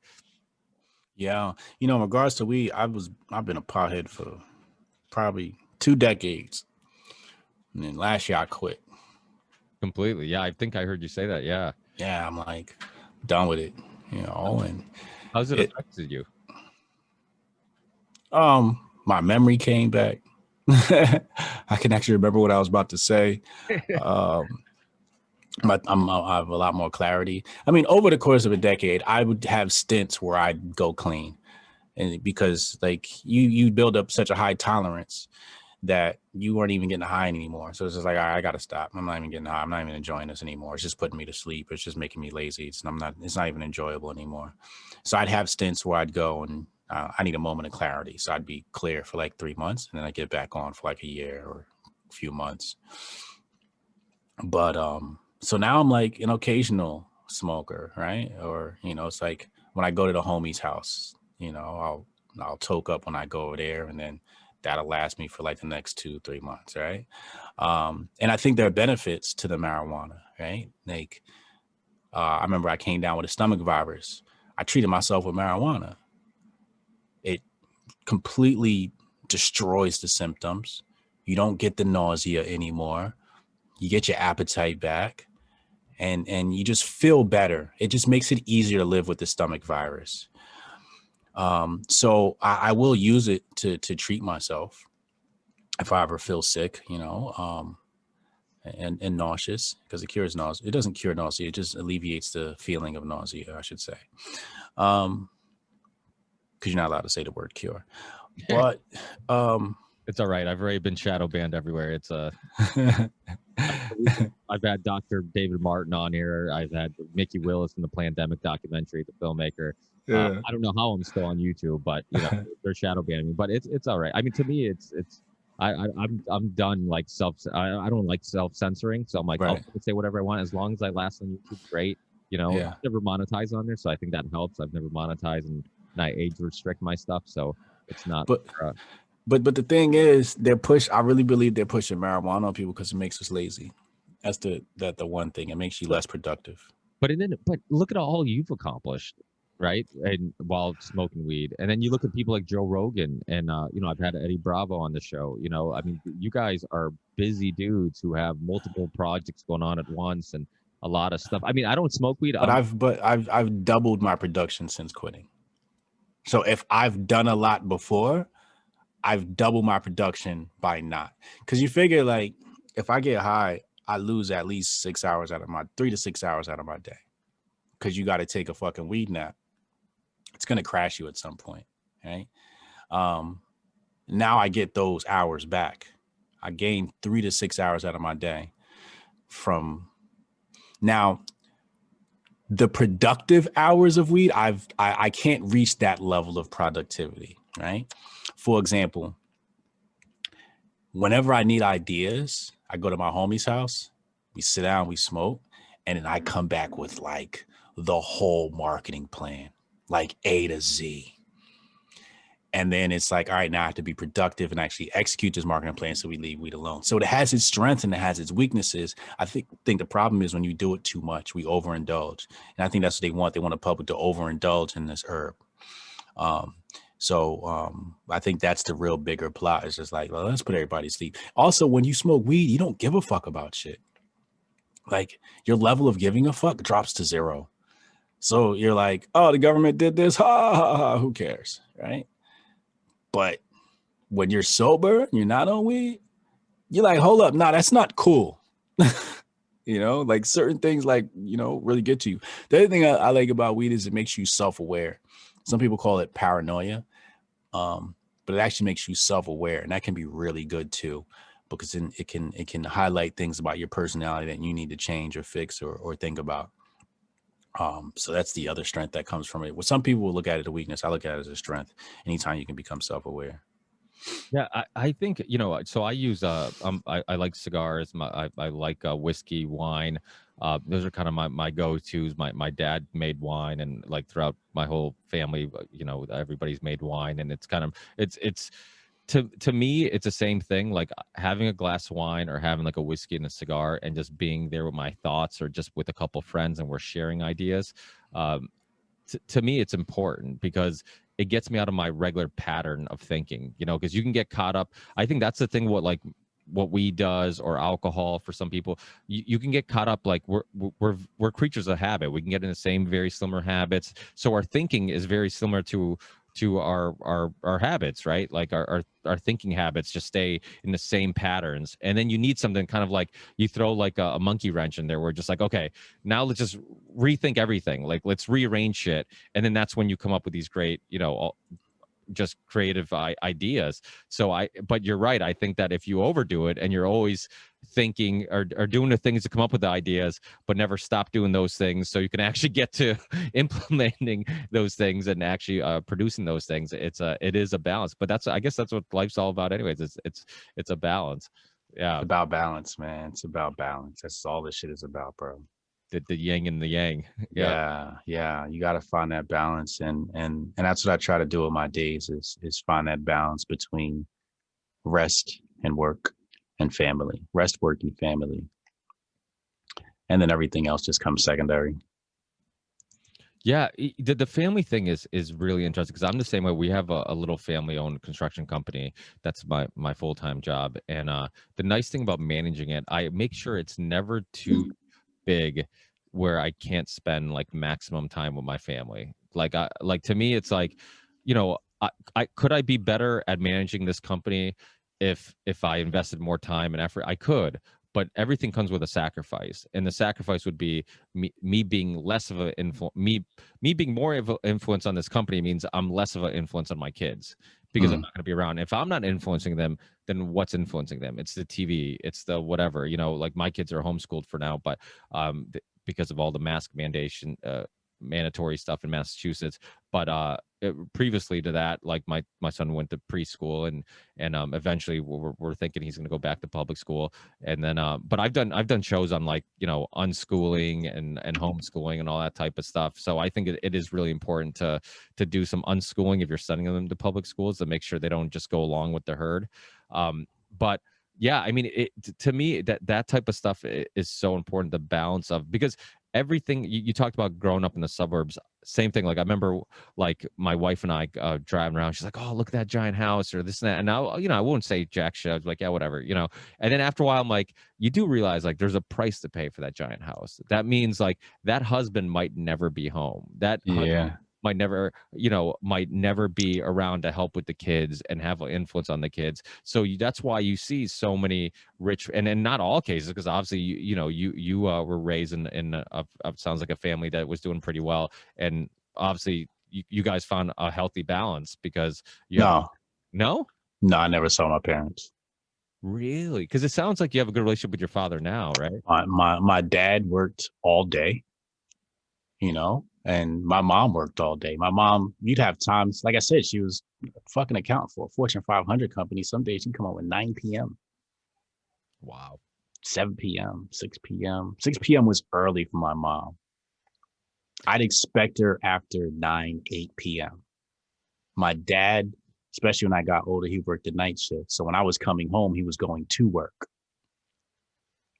So, you know, that's why it was cool that we had vacations, you know, and he taught me soccer on the weekends and whatnot. So like weekends, we'd spend time together, but during the week, man, like, nah, my parents wasn't home. That was the trade-off. It That is. was a trade-off. It's like, you got this nice big house, you get anything you want, but I didn't see my parents at night. So I was, you know, throwing parties at the house, had girls over, you know, all types of wild shit was happening at the house. Like I said, we had Fight Club, you know, you have a nosebleed in my house every couple of days, you know, somebody get knocked out, you know, like wild stuff like that happen. You know, we be wrestling in the backyard, you know, drinking alcohol when, you know, when I hit college age, but you know, that was the trade-off, you know, to where now it's like, I'm home when my kids come home. I'm here all the time. So, you know, I would never want to, I think time comes over, takes precedence over money. Oh, absolutely. I mean, it's the one thing you can't make more of. Yeah. And it's I bring this movie from time to time. It's not a great movie, but the concept to me was always really interesting. Remember that movie In Time with Justin Timberlake? Was that where they had, you had to like buy time? Yeah, but you could Yeah. basically see how much How time, much time you had right? left. And it was Yeah. running backwards. And I remember watching that movie and I'm thinking like, what a interesting concept. Like if we all could see our time running backwards on our wrists, how different would we live our lives? Mm. Would you take that promotion and work that extra hours to make a little extra money? Would you work all these weekends? Would you, you know, because it's almost like we keep saying like, oh, tomorrow's not promised, but we all live like it is. Like, oh, I'll just spend time with the kids next week. I'll just do this, and next thing you know, it's like the time's gone. And so it was, to me, that concept was always really interesting because it's something it's the one, like I said, it's the one thing you can't make more of. You can make more money, you can't make more time. You can so it's like, to me, if when I had the trade-off, I'm always like, well, like my dad, like typical like old school farmer from Portugal. When I don't want to work on weekends because, you know, my son has soccer practice, I never want to work on weekends ever. So he'll try to lobby for me to work on week. And I'm like, no, my son. He's like, oh, you don't have somebody who can bring him? And I'm like, no, Dad, it's not a chore. Like I'm going because I enjoy it. Like because and it's not his fault, because I'm sure my grandfather was equally as, you know, not involved as much as he wasn't. That's just that was the father's role for a long time. And to me, like, I almost feel bad for him because I'm like, like, I have an amazing relationship with my kids, and I'm there. Like when he does something good and he learns something new at you know, soccer, or he does martial arts, and he looks back and he sees like I was there to enjoy that Witness that. experience with him. Yeah, I'm like, that's the world to me. Like, well, who gives a fuck if I make an extra $100 on a weekend, and then next thing you know, I just blow it on some material thing I don't really need anyways, you know? So it's like having those memories and having that. I mean, it's the only thing that lasts longer than our physical bodies is our legacy and those memories, you know, that are going to be retold over and over again. I used to have these conversations with friends of mine.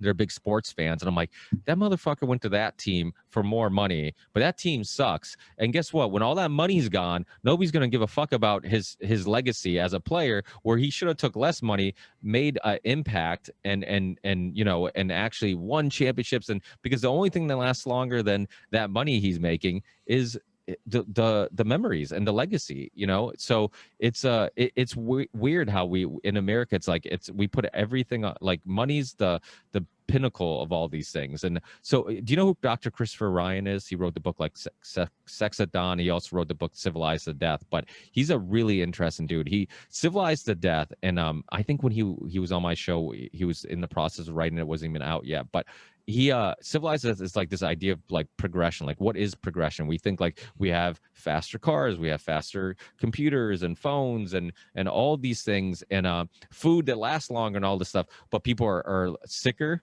more unhappy, self-medicating more than ever. So he's like, so what the fuck is progress? Like, we have to rethink what is success, because if these are the winners, if our system, if the game is making money, and but yet everybody who's winning the game is unhappy as fuck, has a wife who's cheating on them, kids who don't like them, are self-medicating with drugs, then we have to rethink this whole fucking game.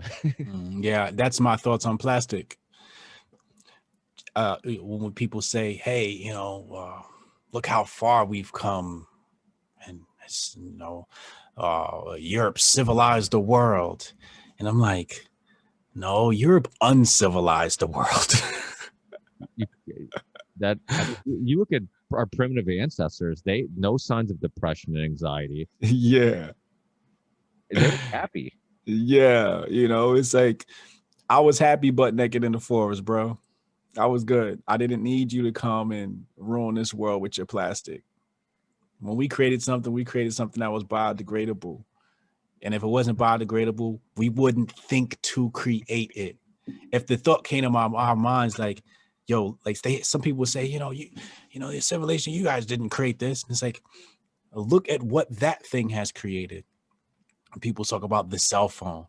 I said, do you realize the cost of the cell phone is somebody else's life? And we're all willing to pay that price because we're not affected by it. But the cost of the cobalt in this cell phone is literally some African kid's life. That's the cost. How is that civilized? That's not civilized. Civilized would say, how do we create this device so it doesn't cost somebody else's life? And if it's going to cost somebody else's life, we won't create it. But greed created it. And now here we are, man. Isn't that the argument with capitalism? I guess, I can see both sides of the argument. And, the fact that, like, sometimes it's not capitalism. It's pure fucking unethical personalities. This is beyond systems of money.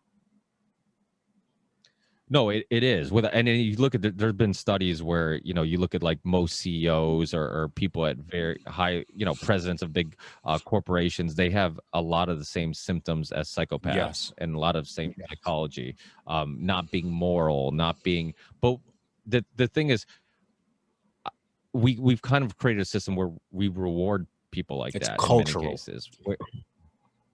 Yeah, no, I would say it has nothing to do with capitalism. It's all cultural. The culture's fucked up. Capitalism has existed for eons.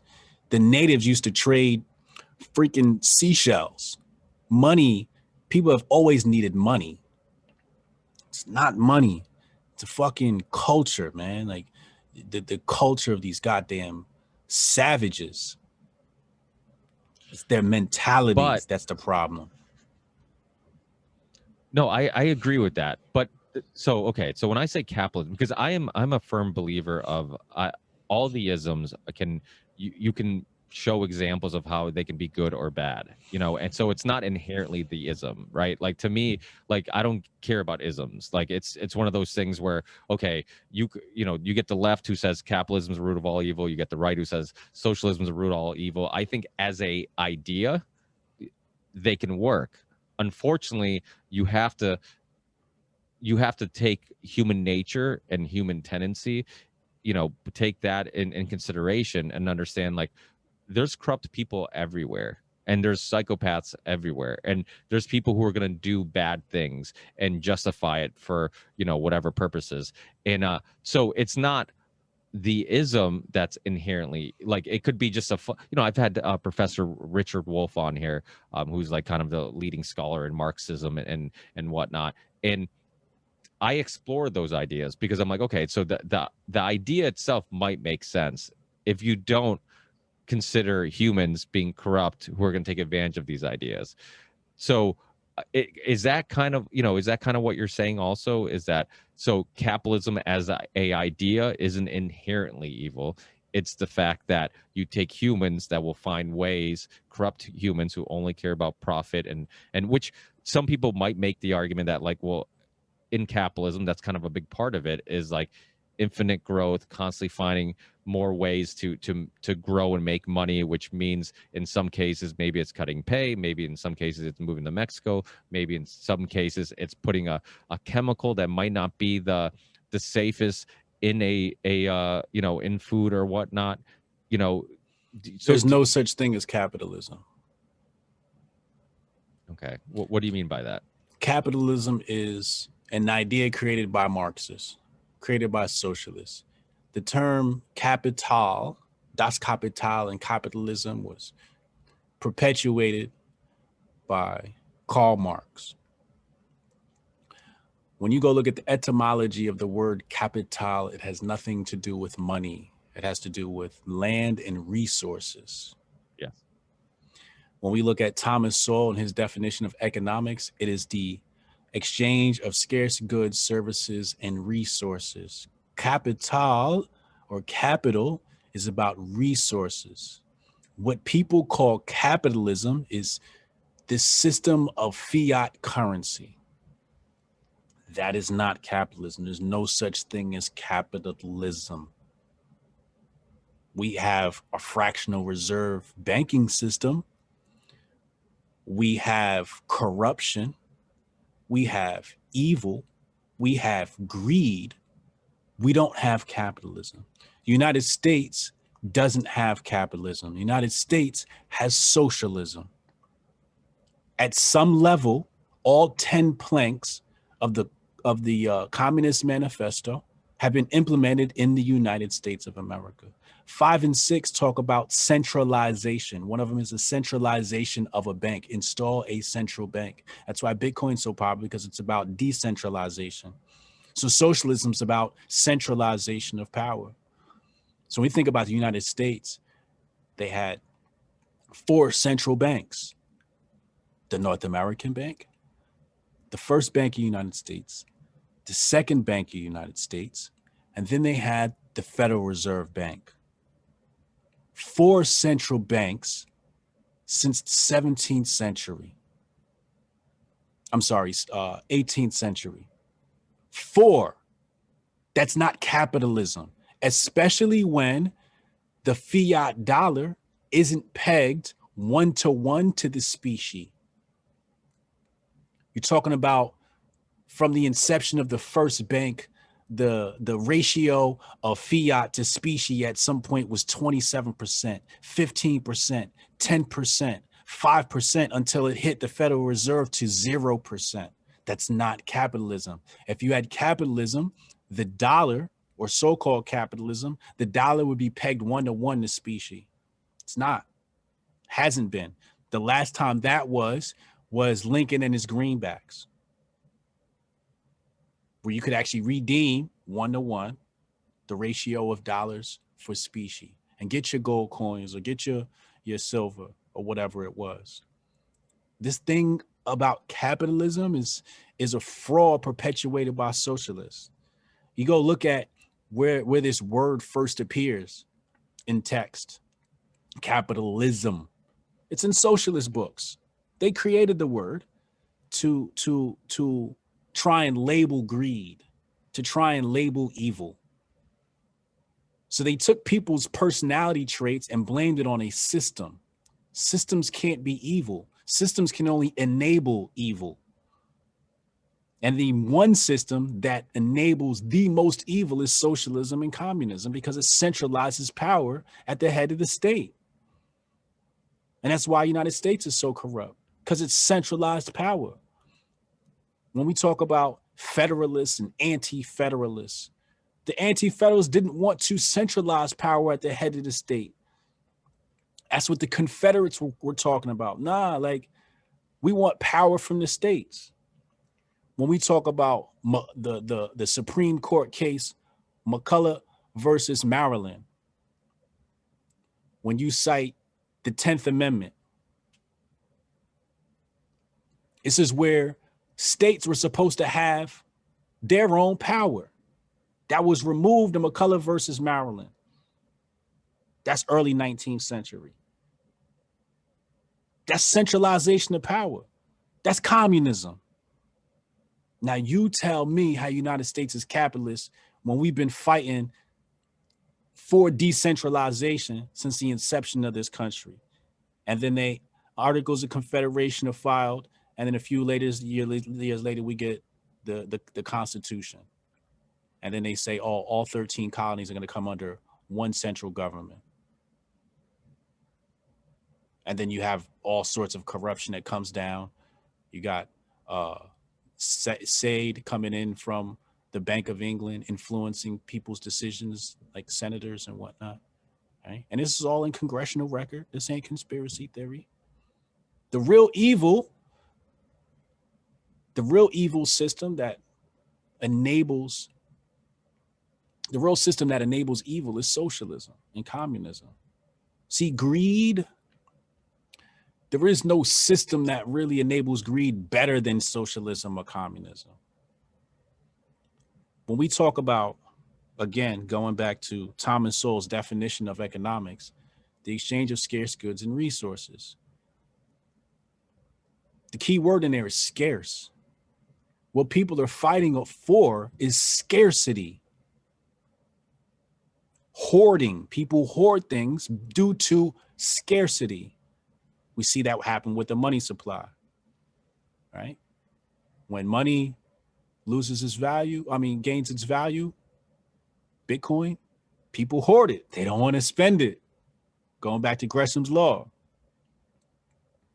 This is what people do. It's about scarcity. So when people are fighting, they're fighting over scarcity. When people have abundance of things, they usually don't fight. Like, I got plenty enough here. You want some? No, you can have some. And that's what happened with the European powers. Scarcity. When you go look at the Coinage Act of 1816, they had a scarcity of silver. You look at the Great Stink in Europe. Scarcity of knowledge. The illiteracy rate of Europe prior to and during the Dark Ages was way lower than the rest of the world. Scarcity is the problem, not capitalism. Yeah, no, I that's a lot to digest.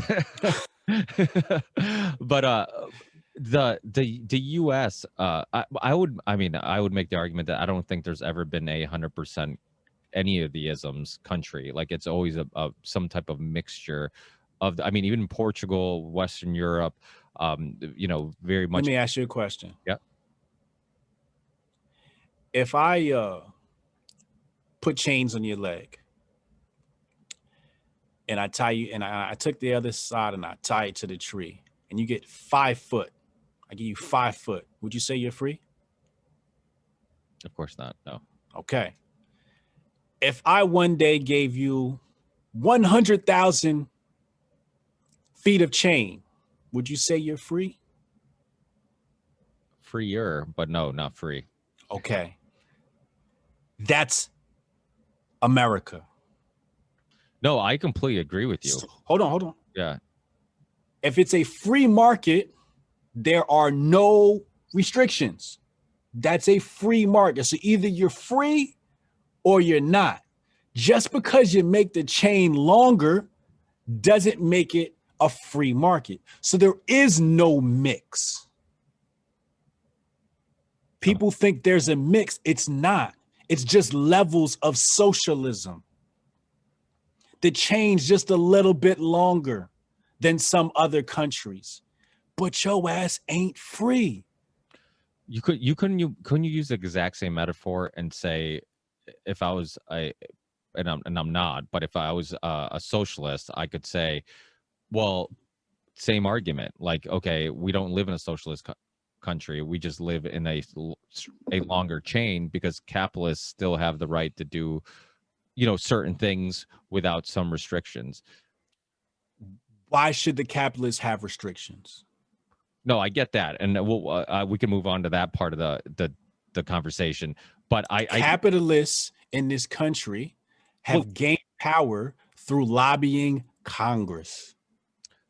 Yes. Now, okay, so if we go to and again, this is where I think ideas in theory make sense. And then once you put them into practice, there's other things that Oh no, this is historical record. no, I didn't get. I'm getting to what I Okay. guess maybe I should make this a little shorter.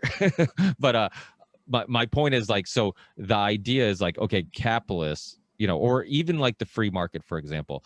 And this is, and again, I'm not picking a team. I'm kind of just exploring ideas. The free market. So we talked about big pharma initially, right? Mm-hmm. No government, a world without government. Mm-hmm.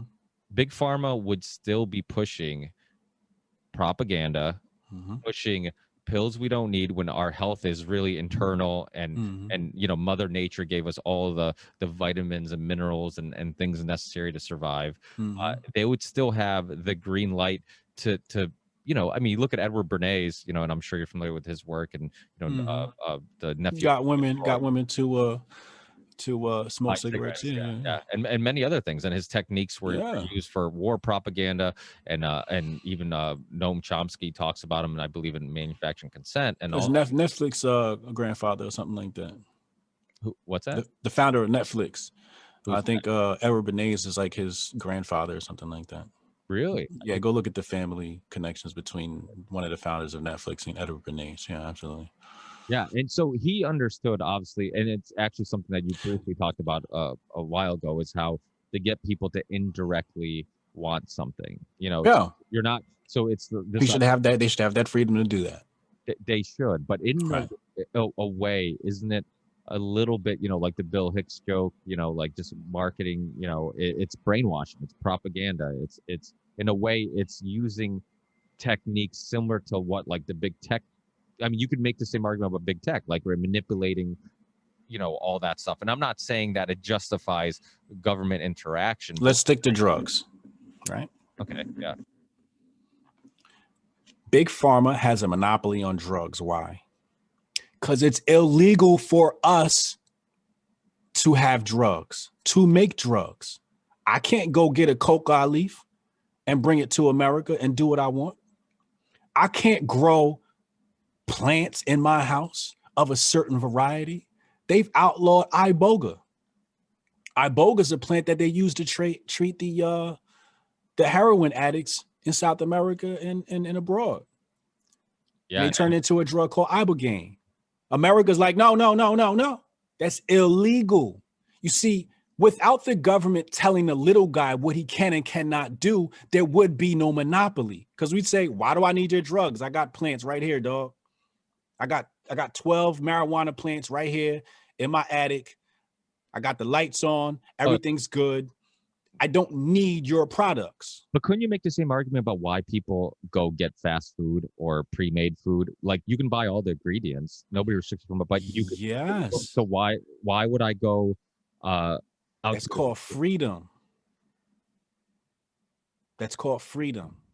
No, but what I'm saying is there's still as humans, it's always the path. You can go if you want to go to Big Pharma and you want to get your drugs, you should go and do that. I'll champion you to go to Big Pharma and go get your drugs. But don't have the government tell me I can't grow my marijuana plants. You see, that right there would reduce. See, the thing is, it's called competition. Competition is what destroys monopoly. So just as Big Pharma can convince people to go take their drugs, I can do the same thing and tell people, yo, you should deal with this marijuana. And you know what? It would probably be more effective if marijuana wasn't lobbied against and made illegal, because it wouldn't have the same stigma that people have on it, right? See, once you remove that stigma, is Big Pharma as powerful with their propaganda campaign? Well, they still are. I mean, in America, we're one of two countries that let Big Pharma market on TV. Most of us say that as it's a bad thing, but who would regulate them from So not? I should be able to market my cocaine. I should be able to market my weed. Yeah, no, I agree. Right? I mean, So that's called competition. The problem is Big Pharma is the only one that's allowed to advertise their drugs. They are the only one allowed to advertise their drugs. Propaganda and psychology is old as dirt. But Ricky, they're the only ones allowed to do it. So that's why they have the monopoly. So let me If I go on my Instagram account and I mix up a few herbs and I throw it in a pill, they will come arrest me. If I say, yo, you can treat yourself with this. But Big Pharma can do it, and they're going to grab the same plants from Africa. Harvard students leave Harvard, go to Africa, study plants, and come back here and create synthetic versions of the plants, and they call it medicine. But if I give you the actual plants and tell you I'm going to treat AIDS or cancer or anything with this, like they did Dr. Sebi, they're going to take you to court. Oh, are you familiar with Dr. Brzezinski? He's been on my show too. He had a alternative cancer treatment called anti-neoplastones, and he has an amazing story about just going to court, not FDA approving his treatment and all this stuff. But that's what gives them the monopoly. Because if people found out that there were alternatives to chemotherapy, which causes cancer, right? Like the proof is in the pudding. Like people don't go buy things just to go buy things. They buy things because they think it works. So if I come and I say, look at all these people, and these people are like, yo, I cure cancer with this other thing. Y'all can go try that chemo out, but this other guy got something better. What do you think's going to happen to the market? People ain't going to chemo. Chemo's going to be out of business. People aren't. We got to give people more credit.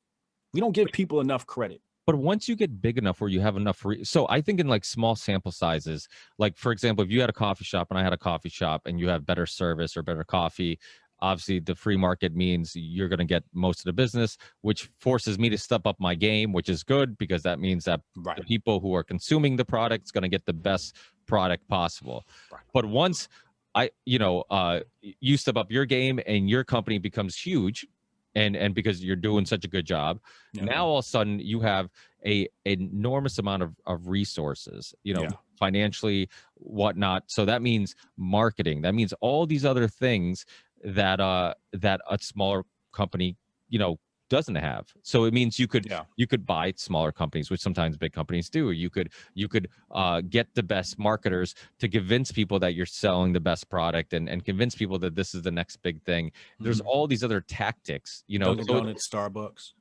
What's that? Dunkin' Donuts and Starbucks. Yeah, they're coffee. Do they have a monopoly on coffee? Kind of. You would think so. You would think so.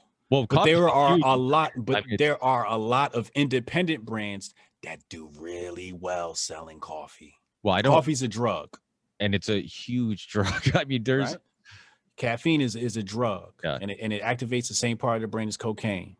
Anybody can sell coffee and make money. My bro has a coffee shop in an area that has Dunkin' Donuts and coffee. A little city got Dunkin' Donuts and Starbucks. He does really well. You know why? Because he provides a nice ambiance, better service. You see, the thing is with big companies is when you get big, you get complacent. You start making mistakes and you stop paying attention to the little fine details. And then people start looking for alternatives. It happens with every big corporation. They stop paying attention to the little things because you don't got time to, because you're worried about your next board meeting, the IPO, all these other problems. That's why I love big corporations, because me, the little guy, I get to do everything they're not thinking about. That's one thing we learn about in marketing is we get to do things the big guy is not going to do. And that's why we're able to get traction in markets. You would say, oh, well, there's all these people selling Bitcoin, right? Like you got Coinbase, which is like a giant. Good job for them. Binance, good job for them. We still manage over $1 million in assets.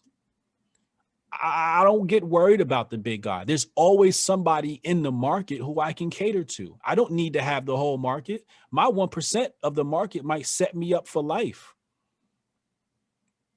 People are so worried about the big guy. All the big guy does is open the market up for the little guy. That's all he does. It's the government that stops the little guy with his regulations and his FDA nonsense. I agree with that. I actually agree with all that. Now, the only thing I would say I would disagree with a little bit is the fact that there's, as much as there's examples of, the market giving you better products and self-regulating, there's also examples of the market force feeding you stuff that could be harmful. you know, Sure. because like I said, for one, I had the attorney. I don't know if you ever watched the movie Dark Waters, but it was based on a true story about DuPont and the attorney who found out that they were basically suppressing information that all their Teflon and nonstick stuff was causing harm and having some health issues linked to that, and that they had that research, they suppressed it from the public. He ends up uncovering all this. What do you think was their motivation to even cover something up like that? You can't talk about DuPont without talking about the fact that DuPont lobbied to have hemp made illegal. No, but I'm saying in that specific. No. You're not following me, Ricky. Okay. You're talking about DuPont after they've already ballooned. Okay, but even if it was a small, hold on. Wouldn't examples say the same? Wouldn't, like, if it, regardless if it wasn't DuPont, if there's many examples of companies that, okay, we have a small construction company, right? If we decided okay, so we pour concrete, but pretend we actually make the concrete. We find out there's some product we can put in there as a filler. It's cheap. It fills it. People think they're getting the same amount of cubic yards. It doesn't. We know that there's a possibility that it won't last as long, or maybe could even have some health issues, but it'll save us money now. It wouldn't be the exact same incentive and motivation to do that as DuPont with that chemical. I mean, it'd be the same. Sure, we're still motivated by the same. But that's my. But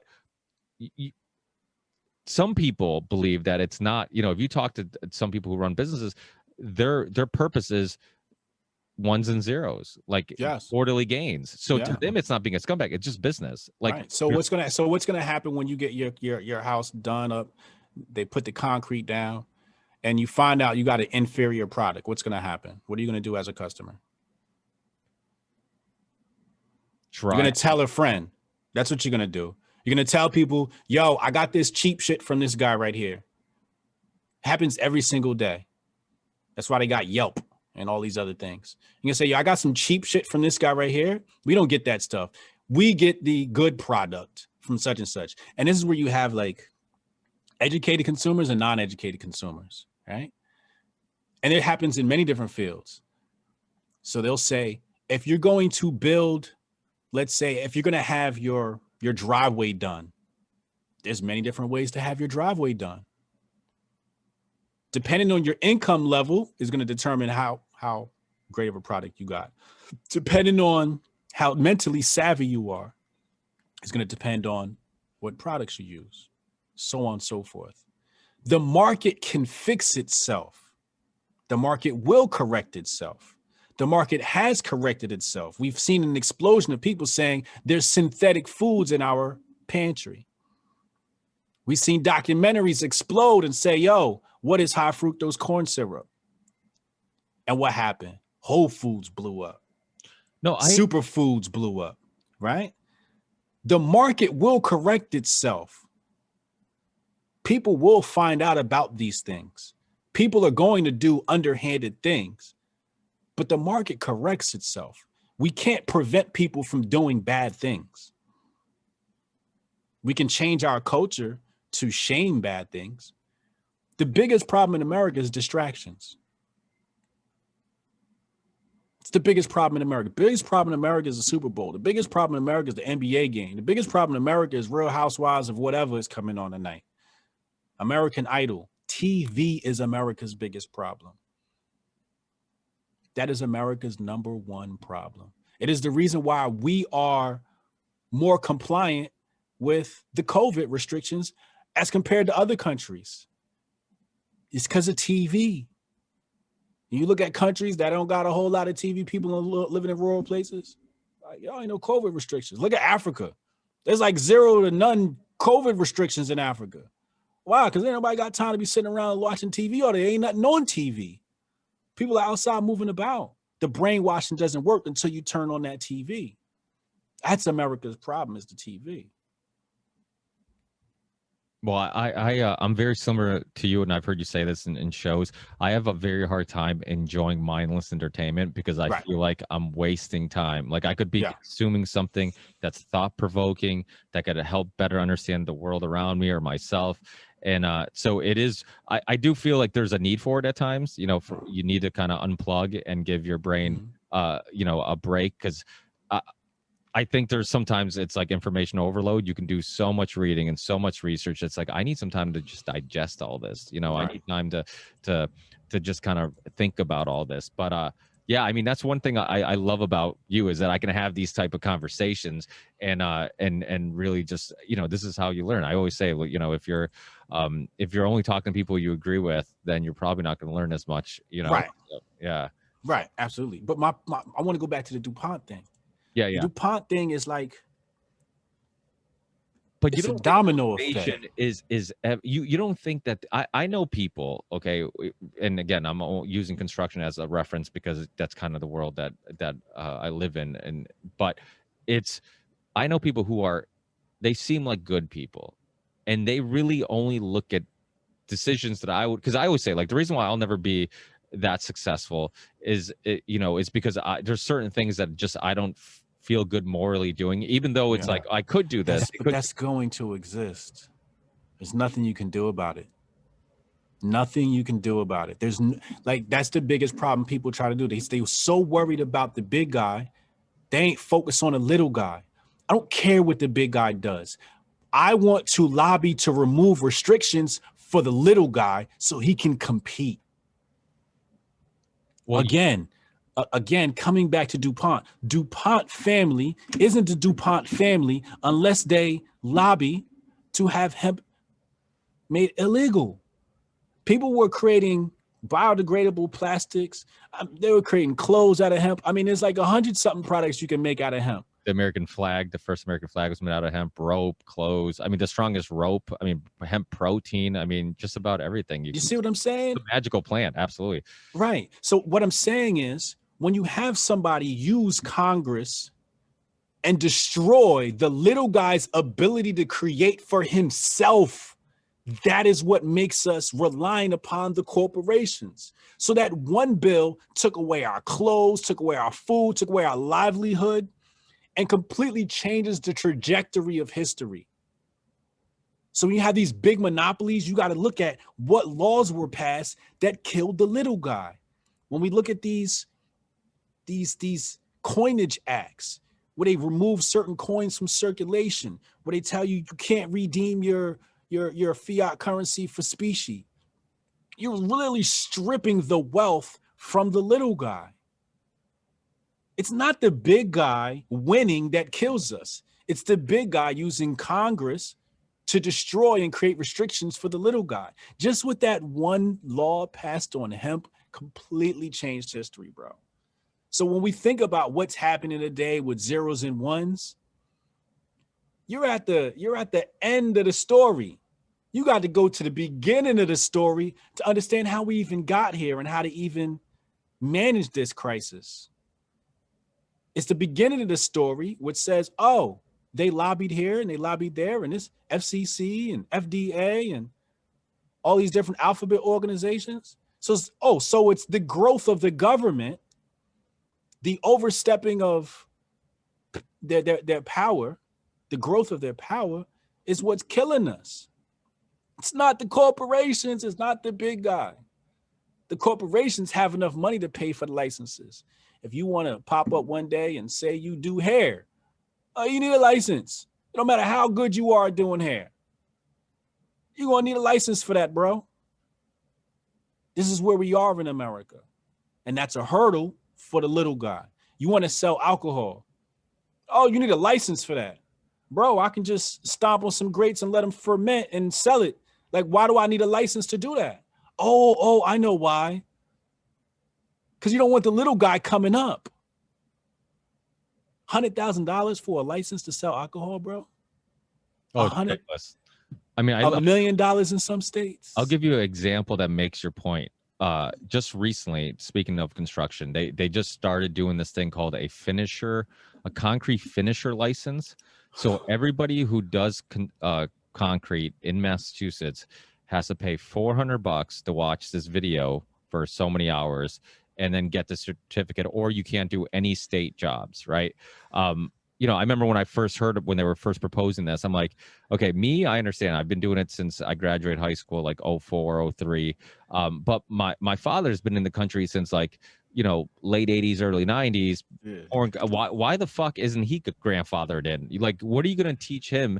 He's been pouring concrete his whole life. Like, what are you going to, you know? So it's like, it's a money grab. It's just, Yeah. you know, in Massachusetts, it's one of the worst because we do some state work, and the amount of paperwork you have to do, the amount of certificates you need, the amount of approvals for this, approval for that. I mean, it makes it impossible for a small business to succeed because it's like Yeah. we end up having to hire a staff to just do stuff that doesn't make us money. You like, because, you know, just so we can do the stuff that actually makes us money. It's just, you know, it is a huge issue. So I mean, when you live in place, and then you look at places like Texas or Florida where they don't have any income tax, and some of the other states that don't have any income tax, it's like they make it. I think income tax is a punishment. I mean, why should you be punished for working? You know, like, to anything, like, give people an incentive to work. You know, if by giving them by, you know, taxing them to work, I mean, that's ridiculous. It's like, to me, like, maybe have just a basic sales tax. If you can afford to buy something really big, you know, and expensive, then that means you could probably afford to pay the taxes. But the truth is, you know, like, fuck the government anyways. Who knows where those tax money goes? They just go to wars anyways, and all these other things. So but I know I've taken up a whole bunch of your time, and you're super busy with probably. It was the Revenue Act. Have you ever? Yeah, I got another podcast I got to get on in like a minute. Yeah. But there was a tariff act. I'm trying to find it right now. But that tariff act that passed, 1894. There it is. Yep, 1894. It was a tariff act. That's what they included, the graduated income tax. United States Congress said it was unconstitutional, so they created the 16th Amendment just to add that. Yeah. You ever watch the documentary Century of Enslavement by Nah. James Corbett? Oh, dude, it's awesome. It's about the history of money, and I'll send it to you. But he's one of the best researchers in regard, or just in general. But it's really good. I mean, he's influenced by guys like J. Edward Griffin and some of the other guys. You know, Creatures from Jekyll Island. The guy who wrote Creatures from Jekyll Island. He's another really interesting book about the history of the Federal Reserve and whatever. But thank you so much. I don't want to take up too much of your time. I know you got to go. But can you just let people know where they can get your podcast, where they can you know, stay in contact with you and yeah. So all my links are on bryansharpe.co, BRYANSHARPE.co. That's my first and last name. That's my legal name. That's my slave name. bryansharpe.co, BRYANSHARPE.co. Ricky, it's not too often I get like that. I almost busted your balls about. I'm like, remember all that Zen stuff you said? I'm like, I did something that even Lupe couldn't do. I got you. Exactly. and I said that because I love that. Like, sometimes when I get on a podcast, nobody can pull the passion out of me. And you pulled the passion out of me, which means you just created a classic episode, bro. Because that's the Hotep Jesus people want. They be like, yo, get them riled up. Like, they want to see me riled up, right?